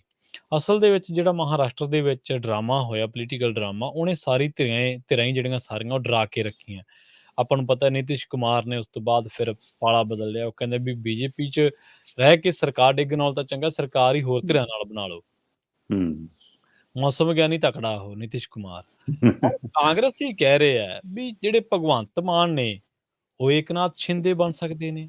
ਏਕਨਾਥ ਸ਼ਿੰਦੇ ਤਾਂ ਪਤਾ ਹੈ ਕਿ ਏਕਨਾਥ ਸ਼ਿੰਦੇ ਕੌਣ ਹੈ? ਪ੍ਰਵੀਨ ਜੀ, ਇਹ ਚਰਚਾ ਨਾ ਕਾਫੀ ਦੇਰ ਪਹਿਲਾਂ ਤੋਂ ਵੀ ਚੱਲੀ ਸੀ। ਆਹ ਮਾਮਲਾ ਤਾਂ ਚਲੋ ਹੁਣ ਆਇਆ, ਉਹ ਤੋਂ ਪਹਿਲਾਂ ਵੀ ਚਰਚਾ ਚੱਲੀ ਸੀ, ਖਾਸ ਕਰਕੇ ਜਦੋਂ ਭਗਵੰਤ ਮਾਨ ਹੋਰੀ ਮਿਲ ਕੇ ਆਏ ਸੀ ਬੀਜੇਪੀ ਦੇ ਲੀਡਰਾਂ ਨੂੰ। ਪਰ ਬਤੌਰ ਮੁੱਖ ਮੰਤਰੀ ਨੁਮਾਇੰਦਿਆਂ ਨੂੰ ਮਿਲਣਾ, ਕੇਂਦਰ ਸਰਕਾਰ ਦੇ ਮੰਤਰੀਆਂ ਨੂੰ ਮਿਲਣਾ ਇੱਕ ਪ੍ਰੋਟੋਕੋਲ ਵੀ ਹੈ, ਤੇ ਤੁਸੀਂ ਪੰਜਾਬ ਦੀਆਂ ਤਜਵੀਜ਼ ਵੀ ਰੱਖਣੀਆਂ, ਮੰਗਾਂ ਵੀ ਰੱਖਣੀਆਂ। ਸੋ ਬੈਠਕਾਂ 'ਚ ਵੀ ਜਾਂਦੇ ਰਹੇ ਨੇ। ਪਰ ਉਸ ਚਰਚਾ ਨੂੰ ਜ਼ਿਆਦਾ ਮਤਲਬ ਕਿ ਬੂਰ ਪਿਆ ਸੀ ਜਦੋਂ ਹਸਪਤਾਲ ਦਾ ਉਦਘਾਟਨ ਕਰਨ ਨਰਿੰਦਰ ਮੋਦੀ ਚੰਡੀਗੜ੍ਹ ਆਏ ਸੀ, ਮੁੱਲਾਂਪੁਰ ਆਏ ਸੀ। ਉਸ ਦਿਨ ਜਿਵੇਂ ਕਸੀਦੇ ਪੜ੍ਹੇ ਸੀ ਭਗਵੰਤ ਮਾਨ ਨੇ ਮੋਦੀ ਦੀ ਤਾਰੀਫ 'ਚ, ਹੈ ਨਾ, ਜੋ ਉਹਨਾਂ ਤੋਂ ਮਾਫੀਆਂ ਮੰਗੀਆਂ ਕਿ ਤੁਹਾਡੇ ਨਾਲ ਜੋ ਜਹਾਜ਼ ਵਾਲਾ ਉਹ ਮਾਮਲਾ ਵਾਪਰਿਆ ਜੀ, ਪਠਾਨਕੋਟ ਵਾਲਾ ਮਾਮਲਾ ਵਾਪਰਿਆ ਜੀ, ਤੁਹਾਨੂੰ ਵਾਪਸ ਜਾਣਾ ਪਿਆ ਜੀ, ਉਹਦੇ ਲਈ ਅਸੀਂ ਮਾਫੀ ਮੰਗਦੇ, ਜੋ ਮਦਭਾਗੀ ਉਹ ਵਾਪਰਿਆ ਜੀ, ਇਹ ਸ਼ਬਦ ਤੱਕ ਵਰਤੇ। ਤਾਂ ਉਹਦੇ ਨਾਲ ਲੱਗਿਆ ਕਿ ਇਹ ਮੋਦੀ ਜੀ ਨੂੰ ਫੁੱਲੀਆਂ ਪਾ ਰਹੇ ਨੇ ਹੁਣ। ਸੋ ਉੱਥੋਂ ਵੀ ਚਰਚਾ ਚੱਲੀ। ਪਰ ਹੁਣ ਕਾਂਗਰਸੀ ਕੋਲ ਕਹਿਣ ਲਈ ਕੁਛ ਨਹੀਂ ਸੀ। ਕਾਂਗਰਸੀ ਕੱਲ ਵਾਲੇ ਦ੍ਰਿਸ਼ 'ਚ ਕਿਤੇ ਨਹੀਂ ਸੀ। ਸੋ ਖਾਜ ਤਾਂ ਉਹਨਾਂ ਦੇ ਅੰਦਰ ਵੀ ਹੈ ਨਾ ਸਿਆਸਤ 'ਚ, ਕਿ ਹਾਂ ਅਸੀਂ ਵੀ ਚਮਕਦੇ ਰਹੀਏ। ਸੋ ਕੱਲ ਤਸਵੀਰਾਂ ਸਾਰੀਆਂ ਆਮ ਆਦਮੀ ਪਾਰਟੀ ਦੀਆਂ ਔਰ ਬੀਜੇਪੀ ਦੀਆਂ ਛਪ ਰਹੀਆਂ ਸੀ, ਉਹਨਾਂ ਦੀ ਸੁਰਖੀ ਸੀ, ਇਹਨਾਂ ਨੂੰ ਕੋਈ ਪੁੱਛ ਨਹੀਂ ਰਿਹਾ ਸੀ। ਇਸ ਲਈ ਇਹਨਾਂ ਨੇ ਵੱਡਾ ਸ਼ਗੂਫਾ ਕਹਿ ਲਈਏ, ਕੱਲ ਦੇ ਲਈ ਸ਼ਗੂਫਾ ਸੀ। ਪਰ ਇਸ ਸ਼ਗੂਫੇ ਨੂੰ ਕਦੋਂ ਇਹ ਹਕੀਕਤ ਬਣ ਜਾਵੇ ਇਹਦੇ ਵਿੱਚ ਕੋਈ ਸ਼ੰਕੇ ਸ਼ੋਭੇ ਨਹੀਂ ਗਏ। ਸ਼ਗੂਫਾ ਉਹਨਾਂ ਨੇ ਇਸ ਲਈ ਛੱਡਿਆ ਕਿ ਰਾਜਾ ਵੜਿੰਗ ਨੇ ਵੀ ਕੱਲ ਇਹੀ ਜੀ ਬੋਲੀ ਇਹੀ ਜੀ ਬੋਲੀ ਪ੍ਰਤਾਪ ਬਾਜਵੇ ਨੇ ਬੋਲੀ ਕਿ ਭਗਵੰਤ ਮਾਨ ਏਕਨਾਥ ਸ਼ਿੰਦੇ ਬਣ ਸਕਦੇ ਨੇ। ਉਹ ਮਤਲਬ ਉਹ ਤੋਂ ਸਾਫ਼ ਹੈ ਕਿ ਇਹ ਕਦੇ ਵੀ ਬੀਜੇਪੀ ਨਾਲ ਵੀ ਜਾ ਸਕਦੇ ਨੇ। ਔਰ ਇਹ ਗੱਲ ਇਸ ਲਈ ਵੀ ਮਤਲਬ ਕਿ ਜਿਵੇਂ ਆਪਾਂ ਉਹ ਸ਼ਰਾਬ ਵਾਲੇ ਮਾਮਲੇ ਦੀ ਗੱਲ ਕਰਦੇ ਸੀ ਕਿ ਭਗਵੰਤ ਮਾਨ ਬਾਰੇ ਇੱਕ ਦ੍ਰਿਸ਼ ਬਣ ਗਿਆ ਤੇ ਲੋਕਾਂ ਦੇ ਮਨ 'ਚ ਜਦੋਂ ਉਹ ਤਸਵੀਰ ਆ ਜਾਂਦੀ ਹੈ, ਉਸੇ ਤਰ੍ਹਾਂ ਦੀ ਇਸ ਮਾਮਲੇ 'ਚ ਵੀ ਆ ਕਿ ਜਦੋਂ ਭਗਵੰਤ ਮਾਨ ਨੂੰ ਮੁੱਖ ਮੰਤਰੀ ਦਾ ਚਿਹਰਾ ਨਹੀਂ ਐਲਾਨ ਰਹੇ ਸੀ ਤਦ ਵੀ ਇਹ ਚਰਚਾਵਾਂ ਚੱਲੀਆਂ ਸੀ। ਖੁਦ ਭਗਵੰਤ ਮਾਨ ਨੇ ਵੀ ਕਿਹਾ ਸੀ ਕਿ ਮੈਨੂੰ ਤਾਂ ਉੱਧਰੋਂ ਵੀ ਸੱਦਾ ਆਉਂਦਾ, ਮੰਤਰੀ ਬਣਾਉਣ ਲਈ ਤਿਆਰ ਨੇ ਮੈਨੂੰ, ਤੇ ਉਹ ਬੀਜੇਪੀ ਵਾਲੇ ਮੈਨੂੰ ਬੁਲਾਉਂਦੇ ਨੇ। ਸੋ ਇਸ ਲਈ ਇਹ ਪਹਿਲੂ ਜਿਹੜਾ ਹੈ। ਔਰ ਦੂਸਰੀ ਗੱਲ, ਇਹ ਪੰਜਾਬ ਦੀ ਸਿਆਸਤ ਦਾ ਊੜਾ ਆੜਾ ਵੀ ਜਿਹਨੂੰ ਆਉਂਦਾ ਹੈ ਨਾ, ਉਹਨੂੰ ਵੀ ਪਤਾ ਹੈ ਕਿ ਭਗਵੰਤ ਮਾਨ ਦੇ ਭਾਜਪਾਈ ਲੀਡਰਾਂ ਨਾਲ, ਮੈਂਬਰ ਪਾਰਲੀਮੈਂਟ ਵਾਲਿਆਂ ਨਾਲ, ਮੰਤਰੀਆਂ ਨਾਲ ਚੰਗੇ ਸੰਬੰਧ ਨੇ, ਕਿਉਂਕਿ 2 ਵਾਰ ਮੈਂਬਰ ਪਾਰਲੀਮੈਂਟ ਰਹੇ ਨੇ, 5 ਸਾਲ ਪੂਰੇ, ਤੇ ਉਸ ਤੋਂ ਬਾਅਦ ਅਗਲਾ ਕੁਝ ਵਕਫਾ ਜਿਹੜਾ ਸਾਲ ਸਵਾ ਸਾਲ ਦਾ। ਇਸ ਦੌਰਾਨ ਉਹਨਾਂ ਦੇ ਚੰਗੇ ਸੰਬੰਧ ਬੀਜੇਪੀ ਲੀਡਰਾਂ ਨਾਲ ਦਿੱਲੀ 'ਚ ਬਣੇ ਹੋਏ ਨੇ ਔਰ ਦਿੱਲੀ 'ਚ ਉਹਨਾਂ ਦੀ ਚੰਗੀ ਪਕੜ ਹੈ। ਇਹ ਗੱਲ ਆਮ ਆਦਮੀ ਪਾਰਟੀ ਨੂੰ ਵੀ ਪਤਾ ਹੈ ਔਰ ਇਸੇ ਹਵਾਲੇ ਨਾਲ ਮਤਲਬ ਕਿ ਗੱਲ ਕਹੀ ਜਾ ਰਹੀ ਹੈ ਕਿ ਹਾਂ ਜੀ ਏਦਾਂ ਹੋ ਸਕਦਾ। ਪਰ ਇਸ ਮਤਲਬ ਕਿ ਸਮੇਂ ਦਾ ਫੇਰ ਹੁੰਦਾ ਹੈ। ਏਕਨਾਥ ਸ਼ਿੰਦੇ ਬਣਨ ਦੇ ਲਈ ਐਮਐਲਏ ਵੀ ਚਾਹੀਦੇ ਨੇ ਨਾ ਜੀ। ਤੇ ਆਪਣਾ ਜਿਹੜੇ ਪਹਿਲਾਂ ਕਾਂਗਰਸੀ ਪ੍ਰਧਾਨ ਰਹੇ ਨੇ ਸੁਨੀਲ ਜਾਖੜ, ਉਹ ਤਾਂ ਕਹਿੰਦੇ ਕਿ ਉਹੀ ਦੋਸ਼ ਲਾਈ ਜਾਂਦੇ ਆ ਸਾਡੀ ਬੀਜੇਪੀ ਤੇ। ਅੱਜ ਕੱਲ ਉਹਨਾਂ ਦੀ ਬੀਜੇਪੀ ਹੋ ਗਈ ਨਾ ਹੁਣ, ਤੇ ਕਹਿੰਦੇ ਸਾਡੀ ਬੀਜੇਪੀ ਤੇ ਐਂ ਦੋਸ਼ ਲਾਈ ਜਾਂਦੇ ਨੇ, ਅਸੀਂ 5 ਕਰੋੜ ਵਾਲਾ ਮਾਲ 25 ਕਰੋੜ 'ਚ ਕਿਉਂ ਖਰੀਦਾਂਗੇ ਕਹਿੰਦੇ। ਸੋ ਕਹਿੰਦੇ ਕਿ ਇਸ ਲਈ ਉਹਨਾਂ ਨੇ ਮਤਲਬ ਕਿ ਇਹ ਦਿਖਾਉਣ ਦੀ ਕੋਸ਼ਿਸ਼ ਕੀਤੀ ਕਿ ਤੁਹਾਡੇ ਐਮਐਲਏਆਂ ਦੀ ਮੁੱਲ ਇੰਨਾ ਨਹੀਂ ਹੈਗਾ। ਮੁੱਲ ਸਵਾਲ ਰੁਪਈਏ ਦਾ ਵੀ, ਮੈਂ ਕਹਿੰਦਾ 1 ਰੁਪਏ 'ਚ ਵੀ ਜੇਕਰ ਐਮਐਲਏ ਵਿਕਿਆ ਹਾਂਜੀ ਹਾਂਜੀ ਤਾਂ ਵੀ ਉਹ ਲੋਕਾਂ ਦੀਆਂ ਵੋਟਾਂ ਵੇਚਣਾ ਹੀ ਆ ਨਾ। ਲੋਕਾਂ ਨੇ ਤਾਂ ਬਿਲਕੁਲ ਤੁਹਾਨੂੰ ਜਿਹੜੀ ਪਾਰਟੀ ਲਈ ਚੁਣਿਆ ਉਸ ਲਈ ਚੁਣਿਆ। ਮਤਲਬ ਰਿਸ਼ਵਤਖੋਰ ਹੋਣਾ, ਬਕਾਊ ਹੋਣਾ, ਚਾਹੇ ਕਰੋੜ ਦੇ ਹੋਵੋ ਤੇ ਚਾਹੇ 10 ਪੈਸੇ ਦੇ ਹੋਵੋ, ਤਾਂ ਉਹ ਵਿਕਾਊ ਭ੍ਰਸ਼ਟਾਚਾਰ ਤਾਂ ਉਨਾ ਹੀ ਹੈ ਨਾ। ਜੀ ਸੋ ਇਸ ਲਈ ਇਹ ਇੱਕ ਪਹਿਲੂ ਹੈਗਾ। ਪਰ ਜਿਹੜੀ ਗੱਲ ਕੱਲ ਸੁਖਪਾਲ ਖਹਿਰਾ ਨੇ ਕਹੀ ਪ੍ਰਵੀਨ ਜੀ, ਮੈਨੂੰ ਹਾਂਜੀ ਲੱਗਦਾ ਉਸ ਗੱਲ ਦੇ ਉੱਤੇ ਭਗਵੰਤ ਮਾਨ ਹੋਰਾਂ ਨੂੰ ਗੌਰ ਕਰ ਲੈਣਾ ਚਾਹੀਦਾ। ਉਹ ਕਹਿੰਦੇ ਤੁਸੀਂ ਵਿਸ਼ਵਾਸ ਮਤ ਦੀ ਗੱਲ ਕਰਦੇ ਹੋ, ਤੁਸੀਂ ਭਰੋਸੇ ਦੀ ਵੋਟ ਹਾਸਲ ਕਰਨ ਦੀ ਗੱਲ ਕਰਦੇ ਹੋ। ਹਾਂਜੀ ਐਮਐਲਏ ਤੋਂ ਹਾਸਲ ਕਿਉਂ ਕਰਨੀ ਹੈ? ਲੋਕਾਂ ਤੋਂ ਹਾਸਲ ਕਰੋ। ਕਹਿੰਦੇ ਹੂੰ ਜੇਕਰ ਤੁਹਾਨੂੰ ਲੱਗਦਾ ਹੈ ਕਿ ਲੋਕਾਂ ਦਾ ਤੁਹਾਡੇ 'ਚ ਭਰੋਸਾ ਹੈਗਾ ਤਾਂ ਤੁਸੀਂ ਦੁਬਾਰਾ ਚੋਣ ਮੈਦਾਨ 'ਚ ਆ ਜਾਓ। ਸਭ ਤੋਂ ਵਧੀਆ ਤਰੀਕਾ ਕਹਿੰਦੇ ਜੀ ਕਿ ਛੱਡੋ ਇਸ ਗੱਲ ਨੂੰ ਕਿ ਸਰਕਾਰ ਭੰਗ ਕਰਕੇ ਆ ਜਾਓ, ਦੁਬਾਰਾ ਵੋਟਾਂ ਕਰਾ ਲਓ, ਪਤਾ ਲੱਗ ਜੂਗਾ ਪੰਜਾਬ ਤੁਹਾਨੂੰ। ਬੇਸ਼ੱਕ ਇਹ ਆਪਾਂ ਸਾਰੇ ਜਾਣਦੇ ਆ ਕਿ ਵੋਟਾਂ ਪਾਉਣ ਦਾ ਮਤਲਬ ਪੰਜਾਬ ਦੇ ਉੱਤੇ ਕਿੱਡਾ ਵੱਡਾ ਆਰਥਿਕ ਬੋਝ ਪੈਣਾ, ਹਾਂਜੀ ਹਾਂਜੀ ਪਰ ਬਿਲਕੁਲ ਉਹ ਕਹਿੰਦੇ ਕਿ ਜਿਹੜਾ ਤੁਸੀਂ ਵਿਧਾਨ ਸਭਾ ਦੀ ਇੱਕ ਦਿਨ ਦੇ ਸੈਸ਼ਨ ਦੇ ਡਰਾਮਿਆਂ ਦਾ ਬੋਝ ਪਾਉਂਦੇ ਹੋ, ਅਸਲੀ ਬੋਝ ਚੈੱਕ ਕਰਕੇ ਦੇਖ ਲਓ, ਪਤਾ ਲੱਗ ਜੂਗਾ ਕਿ ਲੋਕ ਤੁਹਾਡੇ ਨਾਲ ਕਿੰਨੇ ਨੇ। ਸੋ ਇਸ ਲਈ ਜਦੋਂ ਇੱਥੇ ਤੱਕ ਗੱਲ ਆ ਗਈ ਹੈ, ਇਹਦਾ ਮਤਲਬ ਆਮ ਆਦਮੀ ਪਾਰਟੀ ਦੇ ਅੰਦਰ ਵੀ, ਇਹਦਾ ਮਤਲਬ ਭਾਜਪਾ ਦੇ ਅੰਦਰ ਵੀ, ਇਹਦਾ ਮਤਲਬ ਕਾਂਗਰਸ ਦੇ ਅੰਦਰ ਵੀ, ਤਿੰਨੇ ਪਾਸੇ ਖਲਾ ਵੀ ਹੈ, ਫਿਕਰਮੰਦੀ ਵੀ ਹੈ, ਚਰਚਾ ਵੀ ਹੈ, ਔਰ ਪੰਜਾਬ ਨੂੰ ਹਥਿਆਉਣ ਦੀ, ਪੰਜਾਬ ਤੇ ਕਾਬਜ ਰਹਿਣ ਦੀ ਇੱਕ ਰਾਜਨੀਤੀ ਵੀ। ਔਰ ਇਸ ਰਾਜਨੀਤਿਕ ਡਰਾਮੇ ਨੇ ਪੰਜਾਬ ਦੇ ਮੁੱਖ ਮੁੱਦੇ ਲੋਕਾਂ ਨੂੰ ਫੇਰ ਇੱਕ ਵਾਰ ਭੁਲਾ ਦਿੱਤੇ ਨੇ। ਇਹੀ ਸਵਾਲ ਖੜਾ ਕਿ ਪੰਜਾਬ ਦੇ ਮੁੱਦੇ ਕਿਵੇਂ ਲਾਂਭੇ ਹੋ ਜਾਂਦੇ ਨੇ, ਪੰਜਾਬ ਦੇ ਮਸਲੇ ਕਿਉਂ ਛਿੱਕੇ ਟੰਗ ਦਿੱਤੇ ਜਾਂਦੇ ਨੇ, ਪੰਜਾਬ ਦੇ ਮੁੱਦਿਆਂ ਦੇ ਉੱਤੇ ਕਿਉਂ ਚਰਚਾ ਨਹੀਂ ਹੁੰਦੀ। ਉਸ ਪਹਿਲੂ ਤੇ ਹੁਣ ਡਰਾਮਾ ਕਹਿੰਦੇ ਅਗਲੀ ਵਾਰ ਜਦੋਂ ਅਸੀਂ ਕਰਨੀ ਹੈ, ਅਸੀਂ ਰੁਜ਼ਗਾਰ ਨੂੰ ਲੈ ਕੇ, ਬਿਜਲੀ ਨੂੰ ਲੈ ਕੇ, ਪਰਾਲੀ ਨੂੰ ਲੈ ਕੇ ਵਿਸ਼ੇਸ਼ ਇੱਕ ਦਿਨ ਦਾ ਸੈਸ਼ਨ ਬੁਲਾਉਣਾ। ਤੇ ਗਰੰਟੀ ਆ ਪ੍ਰਵੀਨ ਜੀ 27 ਤਰੀਕ ਨੂੰ ਭਗਵੰਤ ਮਾਨ ਹੋਰੀ ਜੇਕਰ ਵਿਸ਼ੇਸ਼ ਸੈਸ਼ਨ ਦੀ ਮਨਜ਼ੂਰੀ ਮਿਲੀ ਤਾਂ ਉਹਦੇ ਵਿੱਚ ਫੇਰ ਭਰੋਸੇ ਦਾ ਵੋਟ ਹਾਸਲ ਕਰਨ ਦਾ ਡਰਾਮਾ ਦਿਖਾਉਣਗੇ, ਕਿਉਂਕਿ ਸਕ੍ਰਿਪਟ ਦਿੱਲੀ ਵਾਲੀ ਪੰਜਾਬ ਆਈ ਹੋਈ ਆ। ਜੀ ਜੀ ਅਗਲੀ ਖਬਰ ਦੇ ਵੱਲ ਵਧੀਏ ਸ਼ਰਮਾ ਜੀ, ਤੇ ਗੱਲ ਕਰੀਏ ਕਿਸਾਨੀ ਦੀ। ਕਿਸਾਨਾਂ ਨੇ ਪੰਜਾਬ ਦੇ ਵਿੱਚ 13 ਪਟੜੀਆਂ ਮੱਲੀਆਂ ਤੇ 12 ਰੇਲਾਂ ਦਾ ਚੱਕਾ ਜਾਮ ਕੀਤਾ ਜੀ। ਬਿਲਕੁਲ, ਖਾਸ ਕਰਕੇ ਜੋਗਿੰਦਰ ਸਿੰਘ ਅਗਰਾਹਾਂ ਹੋਰਾਂ ਦਾ ਜਿਹੜਾ ਧੜਾ ਹੈ, ਏਕਤਾ ਅਗਰਾਹਾਂ, ਉਸ ਕਿਸਾਨ ਜਥੇਬੰਦੀ ਵੱਲੋਂ ਰੇਲ ਰੋਕੋ ਪ੍ਰਦਰਸ਼ਨ ਸੀਗਾ। 13 ਜਗ੍ਹਾ ਤੇ ਰੇਲਵੇ ਟਰੈਕ ਘੇਰੇ ਗਏ। ਬਜ਼ੁਰਗ, ਬੀਬੀਆਂ, ਨੌਜਵਾਨ, ਵੱਡੀ ਗਿਣਤੀ 'ਚ ਕਿਸਾਨ ਬਾਹਰ ਨਿਕਲੇ ਤੇ ਪੂਰੀ ਮਤਲਬ ਕਿ ਜੇਕਰ ਕਹੋ ਤੁਸੀਂ ਜਲਾਲਾਬਾਦ, ਸੰਗਰੂਰ, ਮੋਗਾ, ਬਰਨਾਲਾ, ਬਠਿੰਡਾ, ਉਹ ਸਾਰੀ ਬੈਲਟ ਦੇ ਵਿੱਚ 13 ਜਗ੍ਹਾ ਤੇ ਟ੍ਰੇਨਾਂ ਰੋਕਣ ਦੀ ਮਤਲਬ ਰੇਲਾਂ ਪਟੜੀਆਂ ਘੇਰੀਆਂ ਗਈਆਂ ਤੇ 12 ਜੀ ਰੇਲ ਗੱਡੀਆਂ ਪ੍ਰਭਾਵਿਤ ਹੋਈਆਂ। ਸੋ ਇਹ ਮੰਗਾਂ ਮਤਲਬ ਖਾਸ ਕਰਕੇ ਜੇਕਰ ਦੇਖੋ, ਕਹਿੰਦੇ ਕਿ ਸੁੰਡੀ ਵਾਲਾ ਮਾਮਲਾ, ਚਿੱਟੀ ਸੁੰਡੀ, ਗੁਲਾਬੀ ਸੁੰਡੀ, ਉਹ ਸਾਰਾ ਜਿਹੜਾ ਪਿਆ, ਉਹ ਤੋਂ ਬਾਅਦ ਮੁਆਵਜ਼ੇ ਨਹੀਂ ਮਿਲੇ। ਫਿਰ ਕਹਿੰਦੇ ਕਿ ਮਤਲਬ ਕਿ ਜਿਹੜੀ ਗਿਰਦਾਵਰੀਆਂ ਸੀਗੀਆਂ ਉਹ ਸਮੇਂ ਸਿਰ ਨਹੀਂ ਹੋਈਆਂ। ਗੰਨੇ ਦੀ ਅਦਾਇਗੀ ਦਾ ਮਾਮਲਾ ਪੰਜਾਬ 'ਚ ਕਿੰਨੇ ਥਾਵਾਂ ਜੀ ਤੇ ਅਜੇ ਖੜਾ ਉਸੇ ਤਰ੍ਹਾਂ। ਫਿਰ ਉਹਨਾਂ ਨੇ ਇਸ ਪਹਿਲੂ ਤੋਂ ਵੀ ਗੱਲ ਰੱਖੀ ਕਿ ਬੜਾ ਦਮ ਭਰਿਆ ਸੀ ਸਰਕਾਰ ਨੇ ਕਿ ਗਵਾਰਾ ਬੀਜ ਲਓ, ਮੂੰਗੀ ਬੀਜ ਲਓ, ਅਸੀਂ ਚੱਕ ਲਾਂਗੇ। ਉਹ ਕਿੱਥੇ ਗਈ ਪੂਰਾ ਮਾਮਲਾ? ਉਹ ਪੂਰਾ ਸਾਫ਼ ਨਹੀਂ ਹੋਇਆ। ਸੋ ਇਸ ਲਈ ਇਸੇ ਤਰ੍ਹਾਂ ਬਿਜਲੀ ਪ੍ਰਾਈਵੇਟ ਕਰਨ ਨੂੰ ਲੈ ਕੇ ਉਹ ਕਹਿੰਦੇ ਕਿ ਇਹਦੇ ਤੇ ਸਰਕਾਰ ਨੇ ਕਿਉਂ ਨਹੀਂ ਧਿਰ ਬਣੀ, ਸਰਕਾਰ ਨੇ ਕਿਉਂ ਨਹੀਂ ਉਸ ਪੱਧਰ ਤੇ ਰੋਸ ਪ੍ਰਗਟਾਇਆ, ਕੇਂਦਰ ਮੂਹਰੇ ਕਿਉਂ ਧਿਰ ਬਣ ਕੇ ਨਹੀਂ ਖੜੀ। ਸੋ ਇਹ ਕਿੰਨੇ ਹੀ ਪਹਿਲੂ ਲੈ ਕੇ ਉਹਨਾਂ ਨੇ ਕੱਲ ਰੋਸ ਮੁਜ਼ਾਹਰਾ ਕੀਤਾ। ਮੈਂ ਦੇਖ ਰਿਹਾ ਸੀਗਾ ਇਹਦੇ ਵਿੱਚ ਮਤਲਬ ਕਿ ਰਵਾੜੀ ਫਾਜ਼ਿਲਕਾ ਟ੍ਰੇਨ 2 ਘੰਟੇ ਲੇਟ ਹੋਈ, ਬਠਿੰਡਾ ਫਿਰੋਜ਼ਪੁਰ ਪੈਸੰਜਰ 1 ਘੰਟਾ ਲੇਟ ਹੋਈ, ਸ਼੍ਰੀਨਗਰ ਬਠਿੰਡਾ ਪੈਸੰਜਰ 1.5 ਘੰਟਾ ਲੇਟ ਹੋਈ। ਇੱਦਾਂ ਹੀ ਸਾਰੀਆਂ ਟ੍ਰੇਨਾਂ, ਬਠਿੰਡਾ ਦਿੱਲੀ ਵਾਲੀ, ਫਿਰ ਤਰਨਤਾਰਨ ਵਾਲੀ, ਖੇਮਕਰਨ ਵਾਲੀ ਟ੍ਰੇਨ, ਫਿਰ ਫਿਰੋਜ਼ਪੁਰ ਵਾਲੀ, ਲੁਧਿਆਣੇ ਤੋਂ ਮੋਗਾ, ਮੋਗੇ ਤੋਂ ਲੁਧਿਆਣਾ, ਫਿਰ ਨੰਦੇੜ ਸਾਹਿਬ ਤੋਂ ਅੰਮ੍ਰਿਤਸਰ, ਸ਼੍ਰੀ ਗੰਗਾਨਗਰ ਤੋਂ ਅੰਬਾਲਾ। ਸੋ ਆਹ ਸਾਰੀਆਂ ਟ੍ਰੇਨਾਂ 2-2 ਘੰਟੇ, 3-3 ਘੰਟੇ, 4-4 ਘੰਟੇ, 12 ਟ੍ਰੇਨਾਂ ਸਿੱਧੀਆਂ ਪ੍ਰਭਾਵਿਤ ਹੋਈਆਂ। ਔਰ ਕਿਸਾਨਾਂ ਦੀਆਂ ਜਿਹੜੀਆਂ ਜੀ ਮੁੱਖ ਮੰਗਾਂ ਸੀਗੀਆਂ ਉਹਦੇ ਵਿੱਚ ਸੀਗੀਆਂ ਕਿ ਨਰਮੇ ਦੀ ਖਰਾਬ ਫਸਲ ਦਾ ਮੁਆਵਜ਼ਾ ਕਿਸਾਨਾਂ ਤੇ ਮਜ਼ਦੂਰਾਂ ਨੂੰ ਨਹੀਂ ਮਿਲਿਆ। ਗਵਾਰ, ਮੂੰਗ ਤੇ ਝੋਨੇ ਦੀ ਫਸਲ ਦੇ ਜਿਹੜੀ ਗਿਰਦਾਵਰੀ ਕਰਾਉਣੀ ਆ ਉਹਦੀ ਸਹੀ ਮੁਆਵਜ਼ੇ ਨਹੀਂ ਅਦਾ ਕੀਤੇ ਗਏ। ਮਾਈਨਿੰਗ ਦੇ ਨਾਂ ਦੇ ਉੱਤੇ ਕਈ ਕਿਸਾਨਾਂ ਨੂੰ ਤੰਗ ਪਰੇਸ਼ਾਨ ਕੀਤਾ ਗਿਆ ਤੇ ਉਹਨਾਂ ਦੇ ਉੱਤੇ ਪਰਚੇ ਦਰਜ ਕੀਤੇ ਗਏ। ਅਜੇ ਤੱਕ ਕੇਸ ਰੱਦ ਨਹੀਂ ਹੋਏ। ਜੀ ਇੱਥੋਂ ਤੱਕ ਕਿ ਅੰਦੋਲਨਕਾਰੀ ਕਿਸਾਨ ਮਜ਼ਦੂਰਾਂ ਦੇ ਕਿੰਨਿਆਂ ਦੇ ਪਰਚੇ ਰਹਿੰਦੇ ਆ, ਉਹ ਰੱਦ ਨਹੀਂ ਹੋਏ। ਕਹਿੰਦੇ ਜੀਰੇ 'ਚ ਜਿਹੜੀ ਸ਼ਰਾਬ ਫੈਕਟਰੀ ਹੈ ਉਸ ਦੇ ਉੱਤੇ ਸਰਕਾਰ ਉਹਨੂੰ ਬੰਦ ਕਰਨ ਦਾ ਫੈਸਲਾ ਨਹੀਂ ਲੈ ਰਹੀ। ਫਾਜ਼ਿਲਕਾ 'ਚ 1300 ਏਕੜ ਰਕਬੇ ਦਾ ਨਹਿਰੀ ਪਾਣੀ ਨਹੀਂ ਸਪਲਾਈ ਹੋ ਰਿਹਾ, ਉਹਨੂੰ ਲੈ ਕੇ ਆ। ਭਾਰਤਮਾਲਾ ਹਾਈਵੇ ਪ੍ਰੋਜੈਕਟ ਜਿਹੜਾ ਨਿਤਿਨ ਗਡਕਰੀ ਦਾ ਸਪਨਾ ਹੈ, ਕਹਿੰਦਾ ਕਿ ਪ੍ਰੋਜੈਕਟ ਉਹਦੇ ਰਾਹੀਂ ਅਬਾਨੀ ਅਡਾਨੀਆਂ ਦਾ ਵੀ ਰੁਜ਼ਗਾਰ ਖੁੱਲ੍ਹ ਜਾਣਾ, ਵਪਾਰ ਖੁੱਲ੍ਹ ਜਾਣਾ। ਉਹਦੇ ਲਈ ਕਿਸਾਨਾਂ ਦੇ ਮੁਆਵਜ਼ਿਆਂ ਦਾ ਮਸਲਾ ਖੜਾ ਹੈ, ਜ਼ਮੀਨਾਂ ਦੇ ਸਹੀ ਮੁਆਵਜ਼ੇ ਨਹੀਂ ਦਿੱਤੇ ਜਾ ਰਹੇ। ਝੋਨੇ ਦੀ ਖਰੀਦ ਕਿਸਾਨ ਵਿਰੋਧੀ ਸ਼ਰਤਾਂ ਉਹ 'ਚ ਰੱਦ ਨਹੀਂ ਕੀਤੀਆਂ ਜਾ ਰਹੀਆਂ। ਪਰਾਲੀ ਨੂੰ ਸਾੜਨ ਨੂੰ ਲੈ ਕੇ ਕਿ 200 ਰੁਪਏ ਪ੍ਰਤੀ ਕੁਆਂਟਲ ਦੇ ਹਿਸਾਬ ਨਾਲ ਕਹਿੰਦੇ ਕਿ ਅਸੀਂ ਮੰਗ ਕਰਦੇ ਹਾਂ, ਉਹ ਦੇਣ ਦੇ ਉੱਤੇ ਫੈਸਲਾ ਨਹੀਂ ਕੀਤਾ। ਜਿਹੜੇ ਲੰਪੀ ਸਕਿਨ ਬਿਮਾਰੀ ਕਾਰਨ ਪਸ਼ੂ ਜਿਨ੍ਹਾਂ ਦੇ ਮਰੇ ਨੇ ਉਹਨਾਂ ਨੂੰ ਸਹੀ ਭਾਅ ਦੇ ਉੱਤੇ ਮਤਲਬ ਕਿ ਮੁਆਵਜ਼ੇ ਨਹੀਂ ਮਿਲੇ। ਤੇ ਬਿਜਲੀ ਪ੍ਰਣਾਲੀ ਨੂੰ ਲੈ ਕੇ ਜਿਹੜਾ ਪ੍ਰਾਈਵੇਟ ਕਰਨਾ, ਉਹ ਸਾਰੇ ਅਜਿਹੇ ਸਾਰੇ ਪਹਿਲੂਆਂ ਨੂੰ ਲੈ ਕੇ ਉਹ ਕਹਿੰਦੇ ਕਿ ਅਸੀਂ ਰੋਸ ਮੁਜ਼ਾਹਰੇ ਕੀਤੇ ਨੇ, ਔਰ ਰੋਸ ਮੁਜ਼ਾਹਰਾ ਆਉਂਦੇ ਸਮੇਂ 'ਚ ਵੀ ਜਾਰੀ ਰਹੇਗਾ। ਸੋ ਇਸ ਨੂੰ ਲੈ ਕੇ ਉਹ ਸਪਸ਼ਟ ਨੇ ਤੇ ਇਹ ਮੁੱਦੇ ਕਿਤੇ ਨਾ ਕਿਤੇ ਸਾਰਿਆਂ ਨੂੰ ਪਤਾ ਕਿ ਜੋਗਿੰਦਰ ਸਿੰਘ ਅਗਰਾਹਾਂ ਹੋਰਾਂ ਦੀ ਕਿਸਾਨ ਜਥੇਬੰਦੀ ਇੱਕ ਫੌਜ ਵਰਗੀ ਆ, ਇੱਕ ਜਾਬਤੇ 'ਚ ਰਹਿਣ ਵਾਲੀ ਆ, ਇੱਕ ਹੁਕਮ ਤੇ ਇੱਕ ਲਾਈਨ 'ਚ ਖੜਨ ਵਾਲੀ ਧਿਰ। ਸੋ ਇਹ ਇੱਕੋ ਇੱਕ ਜਥੇਬੰਦੀ ਹੈ ਜਿਹੜੀ ਪੂਰੀ ਮਤਲਬ ਕਿ ਇੱਕ ਰੂਟੀਨ 'ਚ ਕਾਰਵਾਈ ਕਰਦੀ ਹੈ ਔਰ ਇੱਕ ਵੱਡੀ ਤਾਕਤ ਰੱਖਦੀ ਹੈ, ਵੱਡਾ ਇਕੱਠ ਰੱਖਦੀ ਹੈ ਇੱਕ ਕਾਲ ਦੇ ਉੱਤੇ।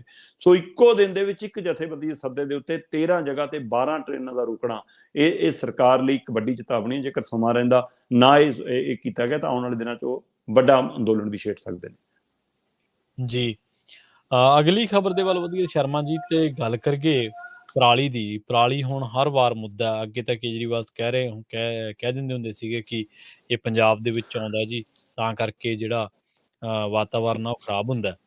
ਤੇ ਹੁਣ ਗੱਲ ਸੁਣਨ ਦੇ ਵਿੱਚ ਇਹ ਆ ਰਹੀ ਹੈ ਵੀ ਜੇ ਪਰਾਲੀ ਸਾੜੀ ਤਾਂ ਲਾਲ ਲਕੀਰ ਮਾਰ ਦੂਗੀ ਸਰਕਾਰ। ਬਿਲਕੁਲ ਪ੍ਰਵੀਨ ਜੀ, ਹਮੇਸ਼ਾ ਦਿੱਲੀ ਤੋਂ ਇਹ ਰੌਲਾ ਹਮੇਸ਼ਾ ਪੈਂਦਾ ਰਿਹਾ। ਜਦੋਂ ਵੀ ਮਤਲਬ ਮੈਂ ਕਿਸੇ ਸਮੇਂ ਇਹ ਵੀ ਗੱਲ ਲਿਖੀ ਵੀ ਸੀ ਕਿ ਅੱਗ ਪੰਜਾਬ 'ਚ ਲੱਗਦੀ ਹੈ ਤੇ ਧੂੰਆਂ ਦਿੱਲੀ ਪਹਿਲਾਂ ਪਹੁੰਚ ਜਾਂਦਾ ਹੈ ਨਾ, ਕਿ ਜੇ ਇਹ ਹੈ ਤਾਂ ਸਾਡੇ ਘਰਾਂ ਤੱਕ ਵੀ ਉਹ ਧੂੰਆਂ ਉਨਾ ਹੀ ਮਾਰ ਕਰਦਾ, ਸਾਡੇ ਬੱਚਿਆਂ ਤੱਕ ਵੀ ਉਨਾ ਹੀ ਮਾਰ ਕਰਦਾ। ਇਸ ਮਸਲੇ ਤੇ ਕਿਸਾਨ ਧਿਰਾਂ ਨੂੰ ਸੋਚਣਾ ਤਾਂ ਚਾਹੀਦਾ, ਪਰ ਸਵਾਲ ਇਹ ਕਿ ਅਸੀਂ ਉਹ ਲੋਕ ਹਾਂ ਜਿਹੜੇ ਕਦੇ ਇਹ ਨਹੀਂ ਦੇਖਦੇ ਕਿ ਦਿੱਲੀ ਦੀਆਂ ਆਪਣੀਆਂ ਗੱਡੀਆਂ ਕਾਰਾਂ ਦਾ ਕਿੰਨਾ ਧੂੰਆਂ, ਦਿੱਲੀ ਦੇ ਵਿੱਚ ਏਸੀਆਂ ਦਾ ਕਿੰਨਾ ਪ੍ਰਦੂਸ਼ਣ ਹੈ, ਫੈਕਟਰੀਆਂ ਦਾ ਪ੍ਰਦੂਸ਼ਣ ਕਿੰਨਾ ਹੈ, ਤੇ ਪਰਾਲੀ ਦਾ ਕੁੱਲ ਪ੍ਰਦੂਸ਼ਣ ਕਿੰਨਾ ਹੁੰਦਾ। ਸੋ ਇਸ ਲਈ ਉਹ ਬਦਨਾਮ ਕਿਉਂ ਜਾਣਬੁੱਝ ਕੇ ਕੀਤਾ ਜਾਂਦਾ? ਪੰਜਾਬ ਦਾ ਧੂੰਆਂ ਸਿੱਧਾ ਦਿੱਲੀ ਪਾਰ ਕਰਕੇ ਕਿਵੇਂ ਪਹੁੰਚ ਜਾਂਦਾ? ਤੇ ਦਿੱਲੀ ਦੇ ਵਾਲਿਆਂ ਨੂੰ ਦਿੱਲੀ ਦਾ ਧੂੰਆਂ ਕਦੇ ਕਿਉਂ ਨਹੀਂ ਦਿਖਦਾ? ਦਿੱਲੀ ਦਾ ਪ੍ਰਦੂਸ਼ਣ ਕਿਉਂ ਨਹੀਂ ਦਿਖਦਾ? ਦਿੱਲੀ ਦੇ ਸਵਾਗਤੀ ਗੇਟ ਤੇ ਖੜਾ ਉਹ ਕੂੜੇ ਦਾ ਪਹਾੜ ਕਦੇ ਕਿਉਂ ਨਹੀਂ ਦਿਖਦਾ? ਫਿਰ ਦੀਵਾਲੀ ਦੇ ਸਮੇਂ ਪੂਰੇ ਦੇਸ਼ ਦੇ ਹੁੰਦਾ, ਉਸ ਨੂੰ ਰੋਕਣ ਦੇ ਲਈ ਕੋਈ ਸਖਤ ਰੋਕਥਾਮ ਕਿਉਂ ਨਹੀਂ ਹੋਈ? ਅਸੀਂ ਹਰ ਸਾਲ ਰਾਵਣ ਫੂਕਣ ਦੇ ਨਾਂ ਦੇ ਉੱਤੇ ਜਿਹੜਾ ਪ੍ਰਦੂਸ਼ਣ ਕਰਦੇ ਆ, ਉਸ ਨੂੰ ਰੋਕਣ ਦੀ ਕਦੇ ਰੋਕਥਾਮ ਕਿਉਂ ਨਹੀਂ ਹੋਈ? ਸੋ ਇਸ ਪਹਿਲੂ ਤੇ ਕੋਈ ਚਰਚਾ ਕਿਉਂ ਨਹੀਂ ਕਰਦੇ? ਸਿਰਫ ਹਾਂ, ਕਿਸਾਨਾਂ ਦੀ ਅੱਗ ਖੁੱਲ੍ਹੇਆਮ ਲੱਗਦੀ ਆ, ਸ਼ਰੇਆਮ ਲੱਗਦੀ ਹੈ ਤੇ ਉਹ ਦਿਖਦੀ ਆ, ਤੇ ਕਈ ਤਾਂ ਮਤਲਬ ਜਿੱਦ 'ਚ ਵੀ ਅੱਗ ਲਾਈ ਜਾਂਦੀ ਆ। ਪਰ ਇਹ ਸਾਨੂੰ ਕਿਸਾਨ ਭਰਾਵਾਂ ਨੂੰ ਵੀ ਗੱਲ ਸਮਝਣੀ ਪੈਣੀ ਹੈ ਕਿ ਦਿੱਲੀ ਤੱਕ ਤਾਂ ਪਤਾ ਨਹੀਂ ਜਾਂਦਾ ਜਾਂ ਨਹੀਂ ਜਾਂਦਾ, ਪਰ ਆਪਣੇ ਪਿੰਡ ਦੇ ਘਰਾਂ ਤੱਕ, ਆਪਣੇ ਬੱਚਿਆਂ ਤੱਕ ਉਹ ਧੂੰਆਂ ਜ਼ਰੂਰ ਮਾਰ ਕਰਦਾ। ਉਹਦਾ ਨੁਕਸਾਨ ਤਾਂ ਹੁੰਦਾ ਹੀ ਹੈ ਨਾ ਪੋਲਿਊਸ਼ਨ ਦਾ ਤਾਂ। ਸੋ ਪਰ ਦੂਸਰਾ ਪਹਿਲੂ ਉਹ ਕਹਿੰਦੇ ਕਿ ਸਾਡੇ ਕੋਲ ਤਾਂ ਭਾਅ ਨਹੀਂ ਫਸਲ ਦਾ ਪੂਰਾ ਮਿਲਦਾ, ਫਿਰ ਅਸੀਂ ਕੀ ਕਰੀਏ? ਅਸੀਂ ਤੇਲ ਦੇ ਵਿੱਚ, ਟਰੈਕਟਰ ਦੇ ਵਿੱਚ ਤੇਲ ਪਾਉਣ ਨਾਲੋਂ 1 ਰੁਪਏ ਦੀ ਸੀਖਾਂ ਦੀ ਡੱਬੀ ਲੈਣੀ ਸਾਨੂੰ ਜ਼ਿਆਦਾ ਆਸਾਨ ਲੱਗਦੀ ਹੈ। ਤੇ ਇਸ ਲਈ ਉਹ ਇਹ ਪਹਿਲੂ ਸਮਝਣਾ ਪੈਣਾ ਕਿ ਉਹਨਾਂ ਦੇ ਹੱਥਾਂ 'ਚੋਂ ਸੀਖਾਂ ਦੀ ਡੱਬੀ ਲੈਣ ਲਈ ਉਹਨਾਂ ਨੂੰ ਉਹਨਾਂ ਭਾਅ ਫਸਲ ਦਾ ਵੀ ਮਿਲੇ, ਉਹਨਾਂ ਨੂੰ ਸਹੀ ਬੀਜ ਤੇ ਮਤਲਬ ਕਿ ਦਵਾਈਆਂ ਵੀ ਮਿਲਣ, ਤੇ ਉਹ ਤੋਂ ਬਾਅਦ ਜੇਕਰ ਨਾੜ ਨਹੀਂ ਸਾੜਨਾ ਤਾਂ ਉਹਦਾ ਉਹਨਾਂ ਨੂੰ ਟਰੈਕਟਰ ਚਲਾਉਣ ਲਈ ਉਨਾ ਕੁ ਮੁਆਵਜ਼ਾ ਤਾਂ ਮਿਲੇ। 100 ਰੁਪਏ ਪ੍ਰਤੀ ਕੁਇੰਟਲ ਤੋਂ ਗੱਲ ਸ਼ੁਰੂ ਹੋਈ ਵੀ 200 ਰੁਪਏ ਤੱਕ ਦੀ ਮੰਗ ਤੇ ਆਈ ਗਈ ਆ, ਪਰ ਸਰਕਾਰ 100 ਰੁਪਏ ਤੱਕ ਵੀ ਨਹੀਂ ਆਈ ਜੀ। ਆ 2500 ਰੁਪਏ ਵਾਲੀ ਸਕੀਮ ਕੱਢੀ ਸੀ ਭਗਵੰਤ ਮਾਨ ਦੀ ਸਰਕਾਰ ਨੇ ਕਿ ਉਹ 'ਚ ਕੁਝ ਕੇਂਦਰ ਪਾ ਦੇਵੇ, ਕੁਝ ਅਸੀਂ ਪਾ ਜਾਵਾਂ, ਕੇਂਦਰ ਉਹ ਤੋਂ ਭੱਜ ਗਿਆ। ਸੋ ਇਸ ਲਈ ਹੁਣ ਜਿਹੜਾ ਮੈਨੂੰ ਤਾਜ਼ਾ ਪਤਾ ਲੱਗਿਆ ਕਿ ਇਸ ਵਾਰ ਸਰਕਾਰ 2 ਫਾਰਮੂਲਿਆਂ ਤੇ ਕੰਮ ਕਰ ਰਹੀ ਹੈ ਪ੍ਰਵੀਨ ਜੀ, ਕਿਉਂਕਿ ਇਸ ਵਾਰ ਚੁਣੌਤੀ ਹੋਏਗੀ। ਇਸ ਵਾਰ ਜੇਕਰ ਪੰਜਾਬ 'ਚ ਅੱਗ ਲੱਗੀ ਤਾਂ ਕੇਜਰੀਵਾਲ ਕਿਹਨੂੰ ਕਹਿਣਗੇ? ਜੇ ਇਹ ਕਹਿਣਗੇ ਕਿ ਪੰਜਾਬ 'ਚ ਅੱਗ ਲੱਗਦੀ ਹੈ, ਦਿੱਲੀ ਤੂੰ ਆ ਗਿਆ, ਪੰਜਾਬ ਅੱਗ ਲਾਉਂਦਾ, ਤਾਂ ਉਹਦੇ ਲਈ ਬਦਨਾਮ ਕੌਣ ਹੋਊਗਾ? ਭਗਵੰਤ ਮਾਨ ਦੀ ਸਰਕਾਰ। ਤੇ ਇਸ ਲਈ ਭਗਵੰਤ ਮਾਨ ਦੀ ਸਰਕਾਰ ਹੁਣ 2 ਫਾਰਮੂਲਿਆਂ ਤੇ ਕੰਮ ਕਰ ਰਹੀ ਆ ਕਿ ਕਿਸਾਨਾਂ ਨਾਲ ਨਿੱਜੀ ਤੌਰ ਤੇ ਉਹਨਾਂ ਨੂੰ ਸਮਝਾ ਲਿਆ ਜਾਵੇ, ਉਹਨਾਂ ਨੂੰ ਮਨਾ ਲਿਆ ਜਾਵੇ, ਉਹਨਾਂ ਨੂੰ ਪਲੋਸ ਲਿਆ ਜਾਵੇ। ਉਹ ਕਹਿੰਦੇ ਜੀ ਸਰਕਾਰੀ ਮਸ਼ੀਨਰੀ ਹੈਗੀ ਆ, ਬੇਸ਼ੱਕ ਉਹ ਮਸ਼ੀਨਾਂ ਜੇ ਪੁਰਾਣੇ ਖੇਤੀਬਾੜੀ ਮੰਤਰੀ ਦਾ ਹਿਸਾਬ ਕਿਤਾਬ ਲੱਭੀ ਜਾਂਦੇ ਨੇ, ਕੈਪਟਨ ਸਾਹਿਬ ਦੇ ਸਰਕਾਰ ਦੇ ਸਮੇਂ ਦੇ ਘਪਲੇ ਦੀਆਂ ਉਹ ਚਰਚਾ ਵੀ ਚੱਲੀ ਜਾਂਦੀਆਂ ਨੇ ਕਿ ਉਹਨਾਂ ਸਮੇਂ ਦੀਆਂ ਮਸ਼ੀਨਾਂ ਕਈ ਗਾਇਬ ਨੇ, ਪਰ ਹੁਣ ਫੇਰ ਕਹਿੰਦੇ ਕਿ ਉਹ ਮਸ਼ੀਨਾਂ ਜਿਹੜੀਆਂ ਪਿੰਡਾਂ ਵਿੱਚ, ਪੰਚਾਇਤਾਂ 'ਚ ਲੋਕਾਂ ਨੂੰ ਦਿੱਤੀਆਂ ਗਈਆਂ ਨੇ ਜਾਂ ਖੜੀਆਂ ਨੇ ਮਾਰਕੀਟ ਕਮੇਟੀਆਂ ਵਗੈਰਾ ਕੋਲ, ਉਹਨਾਂ ਸਾਰਿਆਂ ਦੇ ਹਵਾਲੇ ਨਾਲ ਕਿ ਐਕਟੀ ਪਰਾਲੀ ਸਾੜਨ ਦੀ ਬਜਾਏ ਵਾਹੁਣ ਵੱਲ ਨੂੰ, ਉਹਨੂੰ ਸੰਭਾਲਣ ਵੱਲ ਨੂੰ ਉਸ ਤਜਵੀਜ਼ ਤੇ ਕੰਮ ਹੋਵੇ। ਤੇ ਇੱਕ ਪਾਸੇ ਆਹ ਫਾਰਮੂਲਾ ਕਿ ਪ੍ਰਸ਼ਾਸਨ ਰਾਹੀਂ, ਅਧਿਕਾਰੀਆਂ ਰਾਹੀਂ, ਖੇਤੀਬਾੜੀ ਵਿਭਾਗ ਰਾਹੀਂ, ਆਪਣੇ ਵਰਕਰਾਂ ਰਾਹੀਂ, ਆਪਣੇ MLA ਰਾਹੀਂ ਥੱਲੇ ਇਹ ਸੁਨੇਹਾ ਦਿੱਤਾ ਜਾਵੇ। ਦੂਸਰੇ ਪਾਸੇ ਇੱਕ ਲਿਸਟ ਤਿਆਰ ਕੀਤੀ ਹੈ ਪ੍ਰਵੀਨ ਜੀ ਪੰਜਾਬ ਸਰਕਾਰ ਨੇ। ਇਹ ਲਿਸਟ ਉਹਨਾਂ ਪਿੰਡਾਂ ਦੀ ਹੈ ਜਿੱਥੋਂ ਸਭ ਤੋਂ ਵੱਧ ਸ਼ਿਕਾਇਤਾਂ ਆਉਂਦੀਆਂ ਨੇ ਅੱਗ ਲੱਗਣ ਦੀ। ਇਸ ਲਿਸਟ ਦੇ ਵਿੱਚ ਉਹਨਾਂ ਕਿਸਾਨਾਂ ਦੇ ਨਾਮ ਨੇ ਜਿਹੜੇ ਕਿਸਾਨ ਤੇ ਪਹਿਲਾਂ ਵੀ ਮਤਲਬ ਕਿ ਰਹੀ ਹੈ ਕਿ ਇਹਨਾਂ ਨੇ ਅੱਗ ਲਾਈ ਹੈ, ਉਹਨਾਂ ਦੇ ਉੱਤੇ ਜ਼ਿਆਦਾ ਨਿਗਾਹ ਰੱਖੀ ਜਾਣੀ ਆ। ਔਰ ਇਹ ਤੈਅ ਕਰਕੇ ਗੁਪਤ ਤੌਰ ਦੇ ਉੱਤੇ ਪੰਜਾਬ ਦੇ ਚੀਫ ਸੈਕਟਰੀ BK ਜੰਜੂਆ ਹੋਰਾਂ ਨੇ ਸਾਰੇ ਜ਼ਿਲ੍ਹਿਆਂ ਦੇ ਮੁਖੀਆਂ ਨੂੰ, DCਆਂ ਨੂੰ ਹਦਾਇਤ ਭੇਜ ਦਿੱਤੀ ਹੈ ਕਿ ਭਾਈ ਜਿੱਥੇ ਜਿੱਥੇ ਜਿਹੜੇ ਕਿਸਾਨ ਨੇ ਅੱਗ ਲਾਈ, ਮਾਲ ਵਿਭਾਗ ਦੇ ਵਿੱਚ ਫਿਰ ਕਹਿੰਦੇ ਮਾਲ ਰਿਕਾਰਡ ਦੇ ਵਿੱਚ ਉਹਦੇ ਥੱਲੇ ਲਾਲ ਲਕੀਰ ਮਾਰ ਦਿਓ ਉਹਦੇ ਨਾਂ ਦੇ ਥੱਲੇ, ਤਾਂ ਕਿ ਫਿਰ ਉਹ ਕਿੰਨੀਆਂ ਸਰਕਾਰੀ ਸਹੂਲਤਾਂ ਤੋਂ ਵਾਂਝਾ ਹੋ ਸਕਦਾ।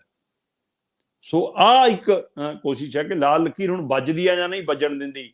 ਜਿਹੜੇ ਕਹਿੰਦੇ ਸੀ ਹਰਾ ਪੈਨ ਚਲਾਵਾਂਗੇ, ਹੁਣ ਲਾਲ ਪੈਨ ਚਲਾਉਣ ਦੇ ਹੁਕਮ ਦੇ ਰਹੇ ਨੇ। ਜੀ ਜੀ ਸੋ ਇੱਥੋਂ ਅੰਦਾਜ਼ਾ ਲਾ ਲਓ ਕਿ ਇਹਦਾ ਮਤਲਬ ਹਰਾ ਪੈਨ ਕੰਮ ਨਹੀਂ ਕਰ ਰਿਹਾ ਉਹਨਾਂ ਦਾ, ਤਾਂ ਹੀ ਲਾਲ ਲਕੀਰਾਂ ਮਾਰਨ ਦੇ ਹੁਕਮ ਦਿੱਤੇ ਜਾ ਰਹੇ ਨੇ। ਤੇ ਲਾਲ ਲਕੀਰ ਮਾਰਨ ਦੇ ਲਈ ਬਕਾਇਦਾ ਤੌਰ ਤੇ ਡੀਸੀਆਂ ਨੂੰ ਹਦਾਇਤ ਹੁਣੇ ਲਿਖਤੀ ਗਈ ਹੈ, ਮੂੰਹ ਜ਼ਬਾਨੀ ਗਈ ਹੈ, ਅਜੇ ਤੱਕ ਸਾਹਮਣੇ ਆਉਣੇ ਬਾਕੀ ਨਹੀਂ, ਪਰ ਇਹ ਪੁਖਤਾ ਖਬਰ ਹੈ ਕਿ ਬੀਕੇ ਜੰਜੂਆ ਹੋਰਾਂ ਨੇ ਹਦਾਇਤ ਕੀਤੀ ਹੈ ਸਾਰੇ ਡੀਸੀਆਂ ਨੂੰ ਕਿ ਭਾਈ ਨਿਗਾਹ ਰੱਖਿਓ, ਤੁਹਾਡੇ ਜ਼ਿਲ੍ਹੇ 'ਚ ਜਿਹੜੇ ਜਿਹੜੇ ਕਿਸਾਨ ਨੇ ਪਰਾਲੀ ਸਾੜੀ, ਚਾਹੇ ਉਹ ਬਿੱਗਾ ਸਾੜੇ, ਚਾਹੇ ਉਹ ਕਨਾਲ ਸਾੜੇ, ਚਾਹੇ ਉਹ ਕਿੱਲਾ ਸਾੜੇ, ਚਾਹੇ ਉਹ ਸਾਰੇ ਖੇਤ ਨੂੰ ਅੱਗ ਲਾਵੇ, ਚਾਹੇ ਸਾਰੇ ਪਿੰਡ ਦੇ ਕਿਸਾਨ ਅੱਗ ਲਾਉਣ, ਉਹਨਾਂ ਸਾਰਿਆਂ ਦੇ ਨਾਮਾਂ ਦੇ ਥੱਲੇ ਮਾਲ ਰਿਕਾਰਡ ਦੇ ਵਿੱਚ ਲਾਲ ਲਕੀਰ ਮਾਰ ਦਿਓ ਤੇ ਫਿਰ ਉਹਨਾਂ ਦੀਆਂ ਸਰਕਾਰੀ ਸਹੂਲਤਾਂ, ਸਬਸਿਡੀਆਂ ਜੋ ਉਹਨਾਂ ਨੂੰ ਮਿਲਦਾ ਹੈ ਉਹ ਸਾਰੇ ਦੇ ਉੱਤੇ ਰੋਕ ਲੱਗ ਸਕਦੀ ਹੈ। ਜੇ ਕਿਸੇ ਨੇ ਉਹ ਬਣਾਈ ਹੁੰਦੀ ਹੈ, ਲਿਮਟ ਬਣਾਈ ਹੈ, ਕੁਛ ਬਣਾਈ ਆ, ਉਹਦੇ ਵਿੱਚੋਂ ਉਹਦਾ ਨਾਂ ਕੱਟਿਆ ਜਾ ਸਕਦਾ ਹੈ। ਕੋਈ ਉਹਨੂੰ ਖਾਦ ਲੈਣ ਲਈ, ਫੀਡ ਲੈਣ ਲਈ ਕਿਸੇ ਤਰ੍ਹਾਂ ਦੀ ਸਬਸਿਡੀ ਮਿਲਦੀ ਹੈ, ਕੋਈ ਟਰੈਕਟਰ ਸੰਦ ਖਰੀਦਣ ਲਈ ਸਬਸਿਡੀ ਮਿਲਦੀ ਹੈ, ਕੇਂਦਰ ਦੀਆਂ ਯੋਜਨਾਵਾਂ ਵਾਲੇ ਉਹ ਪੈਸੇ ਮਿਲਦੇ ਨੇ, ਉਹਨਾਂ ਸਾਰਿਆਂ ਦੇ ਵਿੱਚ ਉਹਨਾਂ ਨੂੰ ਬਾਹਰ ਕਰਨ ਦੇ ਲਈ ਵੀ ਸਰਕਾਰ ਲਿਖਣ ਦੇ ਫਿਰ ਕਹਿੰਦੇ ਕਿ ਇਹਦੀ ਉਹ ਰੱਖੂਗੀ ਕਿ ਹਾਂ ਸਮਰੱਥਾ ਸਾਡੇ ਕੋਲ। ਇਸ ਲਈ ਇੱਕ ਪਾਸੇ ਕਿਹਾ ਜਾ ਰਿਹਾ ਕਿ ਪਲੋਸਾਂਗੇ, ਦੂਸਰੇ ਪਾਸੇ ਲਾਲ ਲਕੀਰ ਮਾਰਨ ਦੀਆਂ ਧਮਕੀਆਂ ਜਾਂ ਲਾਲ ਲਕੀਰ ਮਾਰਨ ਦਾ ਇਹਦਾ ਟਕਰਾਅ ਵੀ ਫਿਕਰ ਖੜਾ ਹੈ, ਕਿਉਂਕਿ ਕਿਸਾਨ ਵੀ ਕਹਿੰਦਾ ਤੇ ਜਿੱਦ ਤੇ ਅੜ ਜਾਂਦੇ ਨੇ। ਮੈਂ ਇਹ ਵੀ ਜਥੇਬੰਦੀਆਂ ਨੂੰ ਜਾਣਦਾ ਪ੍ਰਵੀਨ ਜੀ, ਜਿਹੜੀਆਂ ਜਥੇਬੰਦੀਆਂ ਕਿਸੇ ਸਮੇਂ ਪਰਾਲੀ ਨੂੰ ਅੱਗ ਨਾ ਲਾਉਣ ਦੀ ਹੱਕ 'ਚ ਰਹੀਆਂ ਨੇ, ਉਹ ਜਥੇਬੰਦੀਆਂ ਵੀ ਪਿਛਲੇ ਸਮੇਂ ਦੌਰਾਨ ਸਿਰਫ ਸਰਕਾਰ ਨਾਲ ਟਕਰਾਅ ਬਣਿਆ ਰਹੇ, ਆਪ ਆਪਣੇ ਖੇਤਾਂ 'ਚ ਲੀਡਰਾਂ ਦੇ ਅੱਗ ਲਾਉਣ ਲੱਗੇ ਸੀ। ਸੋ ਇਸ ਲਈ ਸਾਨੂੰ ਵੀ ਸੋਚਣਾ ਚਾਹੀਦਾ ਕਿ ਇਹਦੇ ਨਾਲ ਅਸੀਂ ਆਪਣਾ ਹੀ ਮਾਹੌਲ, ਆਪਣਾ ਹੀ ਵਾਤਾਵਰਨ ਖਰਾਬ ਕਰਦੇ ਹਾਂ। ਪਰ ਕਿਤੇ ਨਾ ਕਿਤੇ ਜਿਹੜੀ ਮਸਲਾ ਖੜਾ ਉਸ ਮਸਲੇ ਤੇ ਗੱਲ ਹੋਣੀ ਚਾਹੀਦੀ ਹੈ ਕਿ ਭਾਈ ਕਿਸਾਨ ਸਮਰੱਥ ਨਹੀਂ ਹੈ ਪਰਾਲੀ ਸੰਭਾਲਣ ਦੇ ਲਈ, ਉਹਦੇ ਲਈ ਸਰਕਾਰ ਯੋਜਨਾ ਤਾਂ ਲੈ ਕੇ ਆਵੇ ਕੋਈ। ਸੋ ਇਸ ਪਹਿਲੂ ਤੇ ਗੌਰ ਕਰਨ ਦੀ ਲੋੜ ਹੈ ਜੇਕਰ ਇਹ ਸਥਿਤੀ ਬਣੀ, ਕਿਉਂਕਿ ਸਭ ਤੋਂ ਵੱਧ ਝੋਨੇ ਦੇ ਸਮੇਂ ਹੀ ਅੱਗ ਲੱਗਦੀ ਹੈ ਤੇ ਉਸੇ ਸਮੇਂ ਪਰਾਲੀ ਸਭ ਤੋਂ ਵੱਧ ਹੁੰਦੀ ਹੈ। ਤੇ ਇਸ ਹਵਾਲੇ ਨਾਲ ਮਤਲਬ ਕਿ ਇਹ ਫਿਕਰਮੰਦੀ ਖੜੀ ਹੈ ਕਿ ਪਰਾਲੀ ਜਦੋਂ ਹੁਣ ਝੋਨਾ 1 ਅਕਤੂਬਰ ਤੋਂ ਬਾਅਦ ਸਰਕਾਰ ਨੇ ਹੁਕਮ ਤਾਂ ਕਰਤਾ ਕਿ 1 ਅਕਤੂਬਰ ਤੋਂ ਅਸੀਂ ਕਹਿੰਦੇ ਹਾਂ ਕਿ ਵੱਢਣਾ ਸ਼ੁਰੂ ਕਰ ਦਿਓ, ਪਰ ਅਜੇ ਤੱਕ ਮੰਡੀਆਂ ਦੇ ਵਿੱਚ ਕੋਈ ਤਿਆਰੀ ਨਹੀਂ ਹੈ। ਸੋ ਇਸ ਲਈ ਇਹ ਸਾਰੀ ਫਿਕਰਮੰਦੀਆਂ ਕਾਫੀ ਖੜੀਆਂ ਨੇ ਤੇ ਇੱਕ ਤੇ ਟਕਰਾਅ ਵਾਲੀ ਸਥਿਤੀ ਨਾ ਬਣੇ, ਇਹਦੇ ਪਰ ਵੀ ਨਜ਼ਰ ਹੈਗੀ।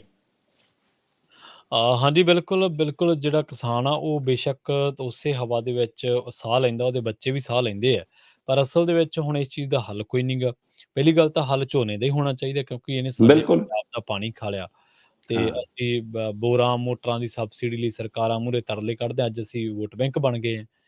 ਤੇ ਸਾਨੂੰ ਜੇ ਫਸਲ ਦੀ ਗਰੰਟੀ ਮਿਲੀ ਹੋਵੇ ਖਰੀਦ ਦੀ ਤੇ ਚੁੱਕਣ ਦੀ, ਤੇ ਆਪਾਂ ਫਿਰ ਝੋਨੇ ਤੋਂ ਕੀ ਲੈਣਾ ਪੰਜਾਬੀਆਂ ਨੇ। ਬਿਲਕੁਲ ਬਦਲਵੀਆਂ ਫਸਲਾਂ ਤੇ ਆਈ ਹੈ ਪੰਜਾਬ ਵਾਲੇ। ਬਦਲੀਆਂ ਫਸਲਾਂ ਤੇ ਸਾਨੂੰ ਆਉਣਾ ਚਾਹੀਦਾ, ਸਾਡੇ ਕਿਸਾਨ ਆਗੂਆਂ ਨੂੰ ਵੀ ਬਿਲਕੁਲ ਸਰਕਾਰਾਂ ਤੇ ਦਬਾਅ ਪਾਉਣਾ ਚਾਹੀਦਾ ਕਿ ਭਾਈ ਬਿਲਕੁਲ ਬਹੁਤ ਹੋ ਗਿਆ ਝੋਨਾ, ਅਸੀਂ ਕਿਉਂ ਸਾਡੀ ਤਾਂ ਦੋਹਰੀ ਖੱਜਲ ਖੁਆਰੀ ਹੈ, ਪਹਿਲਾਂ ਅਸੀਂ ਪਾਣੀ ਹਾਂ ਕੱਢੀ ਜਾਂਦੇ, ਐਡਾ ਵਧੀਆ ਐਡਾ ਚੰਗਾ ਸਾਡੇ ਪੰਜਾਬ ਦਾ, ਦੂਜਾ ਫਿਰ ਅਸੀਂ ਪਰਾਲੀ ਨੂੰ ਅੱਗ ਲਾ ਕੇ ਤੇ ਉਤਲਾ ਵਾਤਾਵਰਨ ਦੂਸ਼ਿਤ ਕਰੀ ਜਾਂਦੇ, ਨਾ ਧਰਤੀ ਛੱਡੀ, ਨਾ ਧਰਤੀ ਦੇ ਹੇਠਾਂ ਘੁੱਟ ਛੱਡਿਆ। ਹੇਠਾਂ ਛੱਡਿਆ ਨਾ ਉੱਪਰ ਛੱਡਿਆ। ਜੀ, ਬਿਲਕੁਲ ਸੋ ਪਤਾ ਨਹੀਂ ਕਿਉਂ ਇਸ ਪਾਸੇ ਸਾਡੇ ਕਿਸਾਨ ਆਗੂ ਵੀ ਥੋੜਾ ਜਿਹਾ ਘੱਟ ਹੀ ਕੰਨ ਧਰਦੇ ਆ ਸ਼ਰਮਾ ਜੀ। ਸਹੀ ਗੱਲ ਹੈ। ਜੀ, ਸੋ ਹੁਣ ਆਈਏ ਆਪਾਂ ਹਰਿਆਣੇ ਦੇ ਵਿੱਚ। ਹਰਿਆਣੇ ਦੀ ਜਿਹੜੀ ਵੱਖਰੀ ਗੁਰਦੁਆਰਾ ਪ੍ਰਬੰਧਕ ਕਮੇਟੀ ਹੈ, ਉਹਨੂੰ ਮਿਲ ਗਈ ਹੈ ਮਾਨਤਾ, ਉਹ ਹੁਣ ਆਪਣਾ ਪ੍ਰਬੰਧ ਚਲਾ ਸਕਦੇ ਆ ਸ਼ਰਮਾ ਜੀ। ਇਸ ਮਸਲੇ ਨੂੰ ਲੈ ਕੇ ਹਰ ਤਰ੍ਹਾਂ ਦੀ ਰਾਏ ਆ, ਹਰ ਦੀ ਆਪਣੀ ਵੱਖਰੀ ਵੱਖਰੀ ਰਾਏ ਹੈ। ਝੀਂਡਾ ਸਾਹਿਬ ਨੇ ਇਸ ਮਸਲੇ ਨੂੰ ਲੈ ਕੇ ਬਹੁਤ ਸੰਘਰਸ਼ ਕੀਤਾ, ਦਾਦੂਵਾਲ ਸਾਹਿਬ ਨੇ ਵੀ ਨੈਰੇਟਿਵ ਸਿਰਜਣ ਦੇ ਵਿੱਚ ਤਾਂ ਖਾਸੀ ਮੁਸ਼ੱਕਤ ਕੀਤੀ ਹੈ। ਖੈਰ, ਹੁਣ ਜਿੱਦਣ ਦੀ ਮਾਨਤਾ ਮਿਲੀ ਹੈ, ਸਮਝ ਨਹੀਂ ਆ ਰਹੀ ਵੀ ਦਾਦੂਵਾਲ ਖੁਸ਼ ਨੇ ਜਾਂ ਝੀਂਡਾ ਸਾਹਿਬ ਖੁਸ਼ ਨੇ, ਅੰਦਰੋਂ ਖੁਸ਼ ਨੇ ਜਾਂ ਬਾਹਰੋਂ ਖੁਸ਼ ਨੇ। ਪ੍ਰਵੀਨ ਜੀ, ਇਸ ਗੱਲ ਦੀ ਤਾਂ ਖੁਸ਼ੀ ਆ ਉਹਨਾਂ ਨੂੰ ਕਿ ਸਾਨੂੰ ਹਰਿਆਣੇ ਨੂੰ ਵੱਖਰੀ ਗੁਰਦੁਆਰਾ ਪ੍ਰਬੰਧਕ ਕਮੇਟੀ ਮਿਲ ਗਈ। ਹਾਂਜੀ, ਇਸ ਗੱਲ ਦੀ ਤਾਂ ਖੁਸ਼ੀ ਹੈ ਕਿ ਅਸੀਂ ਹੁਣ ਕੇਂਦਰ ਸਰਕਾਰ ਦੇ ਖਾਸ ਹੋ ਗਏ, ਅਸੀਂ ਖੱਟਰ ਸਰਕਾਰ ਦੇ ਖਾਸ ਹੋ ਗਏ, ਇਸ ਗੱਲੋਂ ਤਾਂ ਖੁਸ਼ ਨੇ ਉਹ। ਸੋ ਇਹ ਰਾਜਨੀਤੀ ਗੋਟੀਆਂ ਹੀ ਨੇ ਕਿ ਜਿਵੇਂ ਉਹਨਾਂ ਨੂੰ ਲੱਗਦਾ ਸੀ ਕਿ ਬਾਦਲ ਟੱਬਰ ਦੀ ਝੋਲੀ 'ਚ ਹੈ ਸ਼੍ਰੋਮਣੀ ਕਮੇਟੀ, ਉਵੇਂ ਹੁਣ ਹਰਿਆਣਾ ਗੁਰਦੁਆਰਾ ਪ੍ਰਬੰਧਕ ਕਮੇਟੀ ਕਿਤੇ ਨਾ ਕਿਤੇ ਭਾਜਪਾ ਦੀ ਝੋਲੀ 'ਚ ਹੈ, ਕੋਈ ਦੋ ਰਾਏ ਨਹੀਂ। ਤੇ ਇਹਦੇ ਉੱਤੇ ਰਾਜਨੀਤੀ ਵੀ ਹੋਣੀ ਹੈ, ਇਹਦੇ ਨਾਂ ਤੇ ਵੋਟਾਂ ਵੀ ਬਟੋਰਨ ਦੀ ਕੋਸ਼ਿਸ਼ ਹੋਣੀ ਹੈ, ਆਉਂਦੇ ਸਮੇਂ 'ਚ ਵੀ ਬਹੁਤ ਕੁਝ ਹੋਣਾ। ਪਰ ਦੋਏ ਲੀਡਰ ਅੰਦਰੋਂ ਦੁਖੀ ਨੇ ਜਾਂ ਫਿਕਰਮੰਦ ਨੇ ਨਹੀਂ ਪਤਾ, ਪਰ ਬਾਹਰੋਂ ਖੁਸ਼ ਨੇ। ਅੰਦਰੋਂ ਦੁਖੀ ਤੇ ਫਿਕਰਮੰਦ ਸਿਰਫ ਪ੍ਰਧਾਨਗੀ ਦੀ ਕੁਰਸੀ ਨੂੰ ਲੈ ਕੇ ਨੇ ਕਿ ਕੌਣ ਬੈਠੇਗਾ। ਜਗਦੀਸ਼ ਸਿੰਘ ਝਿੰਡਾ ਹੋਰੀ ਵੱਖਰੀ ਪ੍ਰੈਸ ਕਾਨਫਰੰਸ ਕਰਦੇ ਨੇ, ਦਾਦੂਵਾਲ ਵੱਖਰਾ ਕੁਰਸੀ ਮੇਜ਼ ਦਫ਼ਤਰ ਆਪਣੇ ਚਲਾ ਕੇ ਬੈਠਦੇ ਨੇ ਇੱਕੋ ਗੁਰੂ ਘਰ ਦੇ ਵਿੱਚ, ਪਰ ਉਸ ਤੋਂ ਬਾਅਦ ਦੋਏ ਇਕੱਠੇ ਵੀ ਹੋ ਜਾਂਦੇ ਨੇ, ਦੋਨੇ ਇਕੱਠੇ ਵੀ ਬੈਠਦੇ ਨੇ, ਦੋਨੇ ਇਕੱਠੇ ਮੀਡੀਆ ਸਾਹਮਣੇ ਵੀ ਆ, ਦੋਏ ਕਹਿੰਦੇ ਨੇ ਸਾਡੇ 'ਚ ਕੋਈ ਟਕਰਾਵ ਨਹੀਂ। ਤੇ ਉਹ ਕਹਿੰਦੇ ਕਿ ਅਸੀਂ ਹੁਣ ਆਪਣੀ ਜਿਹੜੀ ਖਿੱਚੋਤਾਣ ਵਾਲੀ ਕੁਰਸੀ ਵਾਲੀ ਖਿੱਚੋਤਾਣ ਵਾਲੀ ਲੜਾਈ ਆ, ਉਹ ਅਸੀਂ ਇੱਕ ਤਰ੍ਹਾਂ ਨਾਲ ਮਤਲਬ ਸਰਕਾਰ ਦੇ ਪਾਲੇ 'ਚ ਸਿੱਟਤੀ। ਅਸੀਂ ਕਹਿੰਦੇ ਜੀ ਕਿ ਸਰਕਾਰ ਸਾਨੂੰ ਦੱਸੇ ਕਿ ਕਿਵੇਂ ਚਲਾਉਣੀ ਆ, ਨਵਾਂ ਇਜਲਾਸ ਬੁਲਾਉਣਾ, ਨਵਾਂ ਇਜਲਾਸ ਬੁਲਾ ਲਓ, ਦੁਬਾਰਾ ਚੋਣ ਕਰਾਉਣੀ ਆ, ਦੁਬਾਰਾ ਚੋਣ ਕਰਾ ਲਓ, ਪੁਰਾਣੀ ਕਮੇਟੀ ਨੂੰ ਮਾਨਤਾ ਦੇਣੀ ਹੈ, ਕਦੋਂ ਤੱਕ ਦੇਣੀ ਆ ਉਹ ਦੱਸ ਦਿਓ। ਸੋ ਫੈਸਲਾ ਉਹ ਲੈ ਲੈਣ। ਪਰ ਜਦੋਂ ਤੁਸੀਂ ਦਾਦੂਵਾਲ ਸਾਹਿਬ ਨੂੰ ਇਕੱਲਿਆਂ ਨੂੰ ਪੁੱਛੋ ਤਾਂ ਦਾਦੂਵਾਲ ਸਾਹਿਬ ਕਹਿੰਦੇ 2.5 ਸਾਲ ਲਈ ਮੈਂ ਪ੍ਰਧਾਨ ਬਣਿਆ ਤੇ ਉਸ ਨਾਤੇ ਜੀ ਅਜੇ ਪ੍ਰਧਾਨਗੀ ਮੇਰੀ ਰਹਿੰਦੀ ਹੈ ਤਾਂ ਪ੍ਰਧਾਨ ਤਾਂ ਮੈਂ ਹੀ ਹਾਂ। ਤੁਸੀਂ ਜਗਦੀਸ਼ ਝਿੰਡਾ ਨੂੰ ਪੁੱਛੋ, ਜਗਦੀਸ਼ ਸਿੰਘ ਝਿੰਡਾ ਕਹਿੰਦਾ ਕੋਰਟ ਦਾ ਫੈਸਲਾ ਤਾਂ ਸੁਣ ਲਓ, ਕੋਰਟ ਨੇ ਕਿਹਾ ਕਿ 2014 ਵਾਲੀ ਕਮੇਟੀ ਨੂੰ ਮਾਨਤਾ ਦਿੰਦੇ ਆ ਤੇ 2014 ਵਾਲੀ ਕਮੇਟੀ ਦਾ ਪ੍ਰਧਾਨ ਮੈਂ ਸੀ ਤੇ ਇਸ ਲਈ ਕਹਿੰਦੇ ਕਿ ਫਿਰ ਤਾਂ ਪ੍ਰਧਾਨਗੀ ਮੇਰੀ ਆ। ਤੇ ਮੈਂਬਰ ਇੱਕ ਦੂਜੇ ਨਾਲ ਦਿਖਾ ਜਾਂਦੇ ਨੇ, 3-4 ਮੈਂਬਰ ਲੈ ਕੇ ਦਾਦੂਵਾਲ ਆਏ ਸੀ, 7-8 ਮੈਂਬਰ 9 ਦੇ ਕਰੀਬ ਮੈਂਬਰ ਝਿੰਡਾ ਨਾਲ ਵੀ ਸੀ। ਸੋ ਇਸ ਲਈ ਹੁਣ ਇੱਕ ਪਾਸੇ ਉਹਨਾਂ ਨੇ ਦੋਵਾਂ ਆਗੂਆਂ ਨੇ ਇਕੱਠੇ ਹੋ ਕੇ ਮੈਂਬਰਾਂ ਦੀ ਸਹਿਮਤੀ ਨਾਲ ਜਿੰਨੇ ਗੁਰੂ ਘਰ ਸ਼੍ਰੋਮਣੀ ਗੁਰਦੁਆਰਾ ਪ੍ਰਬੰਧਕ ਕਮੇਟੀ ਦੇ ਅਧੀਨ ਹਰਿਆਣਾ 'ਚ ਚੱਲਦੇ ਸੀ ਪ੍ਰਵੀਨ ਜੀ, ਉਹਨਾਂ ਸਾਰਿਆਂ ਦੇ ਮੈਨੇਜਰਾਂ ਨੂੰ ਪਹਿਲੀ ਹਦਾਇਤ ਜਿਹੜੀ ਭੇਜੀ ਆ ਨਾ ਉਹ ਇਹ ਆ ਕਿ ਭਾਈ ਹੁਣ ਜਿਹੜੀ ਵੀ ਮਾਇਆ ਆਵੇ, ਜਿਹੜੀ ਵੀ ਚੈੱਕ ਆਵੇ, ਜਿਹੜੀ ਵੀ ਕੋਈ ਰਾਸ਼ੀ ਦਾਨ ਰਾਸ਼ੀ ਆਵੇ, ਜਿਹੜੀ ਕੋਈ ਚੀਜ਼ ਆਵੇ ਉਹ ਅੰਮ੍ਰਿਤਸਰ ਨਹੀਂ ਭੇਜਣੀ। ਸੋ ਪਹਿਲਾ ਹੁਕਮ ਆ ਕੀਤਾ। ਸੇਵਾ ਸੰਭਾਲ ਦਾ ਕੋਈ ਵਿਦਿਆਰਥੀਆਂ ਲਈ, ਬੱਚਿਆਂ ਲਈ, ਸਿੱਖ ਵਿਦਿਆਰਥੀਆਂ ਲਈ, ਸਿੱਖ ਪਰਿਵਾਰਾਂ ਲਈ, ਕੋਈ ਧਰਮ ਪ੍ਰਚਾਰ ਦੀ, ਕੋਈ ਸਿੱਖਿਆ ਦੀ, ਕੋਈ ਉਹ ਧਰਮ ਪ੍ਰਚਾਰ ਦੇ ਫੈਲਾਅ ਦੀ ਉਹ ਪ੍ਰਚਾਰ ਪ੍ਰਸਾਰ ਦੀ ਕੋਈ ਜਿਹੀ ਗੱਲ ਨਹੀਂ ਕੀਤੀ। ਪਹਿਲੀ ਗੱਲ ਇਹੀ ਨਿਰਦੇਸ਼ ਲਾਇਆ ਕਿ ਭਾਈ ਹੁਣ ਜਿਹੜੀ ਵੀ ਦਾਨ ਰਾਸ਼ੀ ਆਊਗੀ, ਚੈੱਕ ਆਵੇ, ਪੈਸੇ ਦੇ ਰੂਪ ਚ ਆਵੇ, ਕਿਸੇ ਹੋਰ ਚੀਜ਼ ਦੇ ਰੂਪ ਚ ਆਵੇ, ਉਹ ਅੰਮ੍ਰਿਤਸਰ ਨਹੀਂ ਭੇਜਣੀ। ਠੀਕ ਹੈ ਜੀ। ਸੋ ਕਹਿੰਦੇ ਸੀ ਸਾਰੇ ਮੈਨੇਜਰਾਂ ਨੂੰ ਹਦਾਇਤ ਕਰਤੀ। ਦੂਜਾ ਉਹਨਾਂ ਨੇ ਜੀ ਸ਼੍ਰੋਮਣੀ ਕਮੇਟੀ ਨੂੰ ਕਿਹਾ ਕਿ ਸਾਨੂੰ ਤੁਸੀਂ ਦੱਸੋ ਕਦੋਂ ਤੱਕ ਗੁਰੂ ਘਰ ਦੀ ਚਾਬੀਆਂ ਸਾਨੂੰ ਸਾਰਿਆਂ ਨੂੰ ਸੌਂਪਣੀਆਂ, ਕਦੋਂ ਸਾਨੂੰ ਸਾਰੀਆਂ ਸੰਸਥਾਵਾਂ ਦਾ ਸੰਭਾਲ ਸੌਂਪਣਾ। ਤੀਸਰੇ ਪਾਸੇ ਉਹਨਾਂ ਨੇ ਗੇਂਦ ਖੱਟਰ ਸਰਕਾਰ ਦੇ ਪਾਲੇ ਚ ਪਾਤੀ। ਡੀਸੀ ਨੂੰ ਬਕਾਇਦਾ ਉਹਨਾਂ ਨੇ ਮਤਲਬ ਕਿ ਅਪੀਲ ਕੀਤੀ ਹੈ ਕਿ ਸਾਡਾ ਆਮ ਇਜਲਾਸ ਬੁਲਾਇਆ ਜਾਵੇ, ਆਮ ਇਜਲਾਸ ਦੇ ਵਿੱਚ ਦੁਬਾਰਾ ਇਕੱਠ ਕਰਕੇ ਅਸੀਂ ਦੁਬਾਰਾ ਨਵੀਂ ਕਮੇਟੀ ਚੁਣੀਏ, ਨਵੇਂ ਡੈਲੀਗੇਟ ਚੁਣੀਏ, ਨਵੇਂ ਮੈਂਬਰ ਚੁਣੀਏ ਤੇ ਉਹਨਾਂ 'ਚ ਦੁਬਾਰਾ ਪ੍ਰਧਾਨ ਚੁਣੀਏ। ਤੇ ਜੇਕਰ ਪੁਰਾਣੇ 'ਚੋਂ ਤਾਂ ਸਾਨੂੰ ਦੱਸਿਆ ਜਾਵੇ ਕਿ ਝਿੰਡਾਵਰੀ ਪ੍ਰਧਾਨ ਰਹਿਣਗੇ 2014 ਦੇ ਹਿਸਾਬ ਨਾਲ ਜਾਂ 2.5 ਸਾਲਾਂ ਦੇ ਹਿਸਾਬ ਨਾਲ ਦਾਦੂਵਾਲ ਨੂੰ ਪ੍ਰਧਾਨਗੀ ਰੱਖਣੀ ਆ। ਸੋ ਕਿਤੇ ਨਾ ਕਿਤੇ ਟਕਰਾਵ ਤੋਂ ਬਚੇ ਨੇ, ਚੰਗੀ ਸਥਿਤੀ ਆ। ਇਕੱਠੇ ਬਹਿਣਾ ਇਹ ਸੁਖਦ ਖਬਰ ਹੈ ਕਿ ਇਕੱਠੇ ਨੇ। ਘੱਟੋ ਘੱਟ ਜੇ ਟਕਰਾਅ ਹੁੰਦਾ ਤਾਂ ਇੱਕ ਹੋਰ ਬਦਨਾਮੀ ਦਾ ਕਾਰਨ ਬਣਦਾ। ਪਰ ਅਜੇ ਸ਼੍ਰੋਮਣੀ ਗੁਰਦੁਆਰਾ ਪ੍ਰਬੰਧਕ ਕਮੇਟੀ ਨੇ ਅੱਜ ਆਪਣੀ ਕਾਰਜਕਾਰਨੀ ਦੀ ਬੈਠਕ ਬੁਲਾਈ ਹੈ ਪ੍ਰਵੀਨ ਜੀ, ਤੇ ਉਸ ਬੈਠਕ ਦੇ ਵਿੱਚ ਅੱਜ ਅਗਲੀ ਰੂਪਰੇਖਾ ਕਿ ਕਿਵੇਂ ਇਸ ਨੂੰ ਚੈਲੰਜ ਕਰਨਾ ਹੈ, ਕਿਵੇਂ ਅੱਗੇ ਪਟੀਸ਼ਨ ਪਾਉਣੀ ਹੈ, ਰਿਵਿਊ ਪਟੀਸ਼ਨ ਕਿਵੇਂ ਪਾਉਣੀ ਹੈ, ਉਹਦੇ ਉੱਤੇ ਜਾਂ ਕਿਹੜੀ ਰਣਨੀਤੀ ਤਹਿਤ ਅੱਗੇ ਵਧਣਾ, ਕੀ ਸੇਵਾ ਸੰਭਾਲ ਅੱਜ ਸੌਂਪ ਦੇਣੀ ਹੈ ਜਾਂ ਟਕਰਾਅ ਵੱਲ ਵਧਣਾ, ਕਿਹੜੀ ਸਥਿਤੀ ਆ, ਆਪਣੇ ਆਪ ਨੂੰ ਖੁਦ ਨੂੰ ਤੋਲਣ ਲਈ, ਨਾਪਣ ਲਈ, ਆਪਣੀ ਸਥਿਤੀ ਨੂੰ ਸਮਝਣ ਲਈ ਅੱਜ ਸ਼੍ਰੋਮਣੀ ਗੁਰਦੁਆਰਾ ਪ੍ਰਬੰਧਕ ਕਮੇਟੀ ਬੈਠਕ ਕਰ ਰਹੀ ਹੈ। ਉਸ ਤੋਂ ਬਾਅਦ ਸਥਿਤੀ ਸਾਫ਼ ਹੋਏਗੀ ਕਿ ਮਾਮਲਾ ਕਿੱਧਰ ਨੂੰ ਜਾਏਗਾ। ਜੀ ਸ਼ਰਮਾ ਜੀ, ਬਹੁਤ ਬਹੁਤ ਧੰਨਵਾਦ ਤੁਹਾਡਾ ਇਹਨਾਂ ਖਾਸ ਜਾਣਕਾਰੀਆਂ ਦੇ ਲਈ। ਬਹੁਤ ਸ਼ੁਕਰੀਆ ਪ੍ਰਵੀਨ। ਹਾਂਜੀ, ਸੋ ਪ੍ਰੋਗਰਾਮ ਖਬਰ ਤੇ ਨਜ਼ਰ ਦੇ ਵਿੱਚ ਇੰਨਾ ਹੀ। ਤੁਸੀਂ ਜੁੜੇ ਰਹੋ ਪੰਜਾਬੀ ਰੇਡੀਓ USA ਦੇ ਨਾਲ ਤੇ ਆਖਿਰ ਦੇ ਵਿੱਚ ਇੱਕ ਵਾਰ ਫਿਰ ਤੋਂ ਤੁਹਾਨੂੰ ਸਭ ਨੂੰ ਪਿਆਰ ਸਤਿਕਾਰ ਸਹਿਤ ਸਤਿ ਸ਼੍ਰੀ ਅਕਾਲ।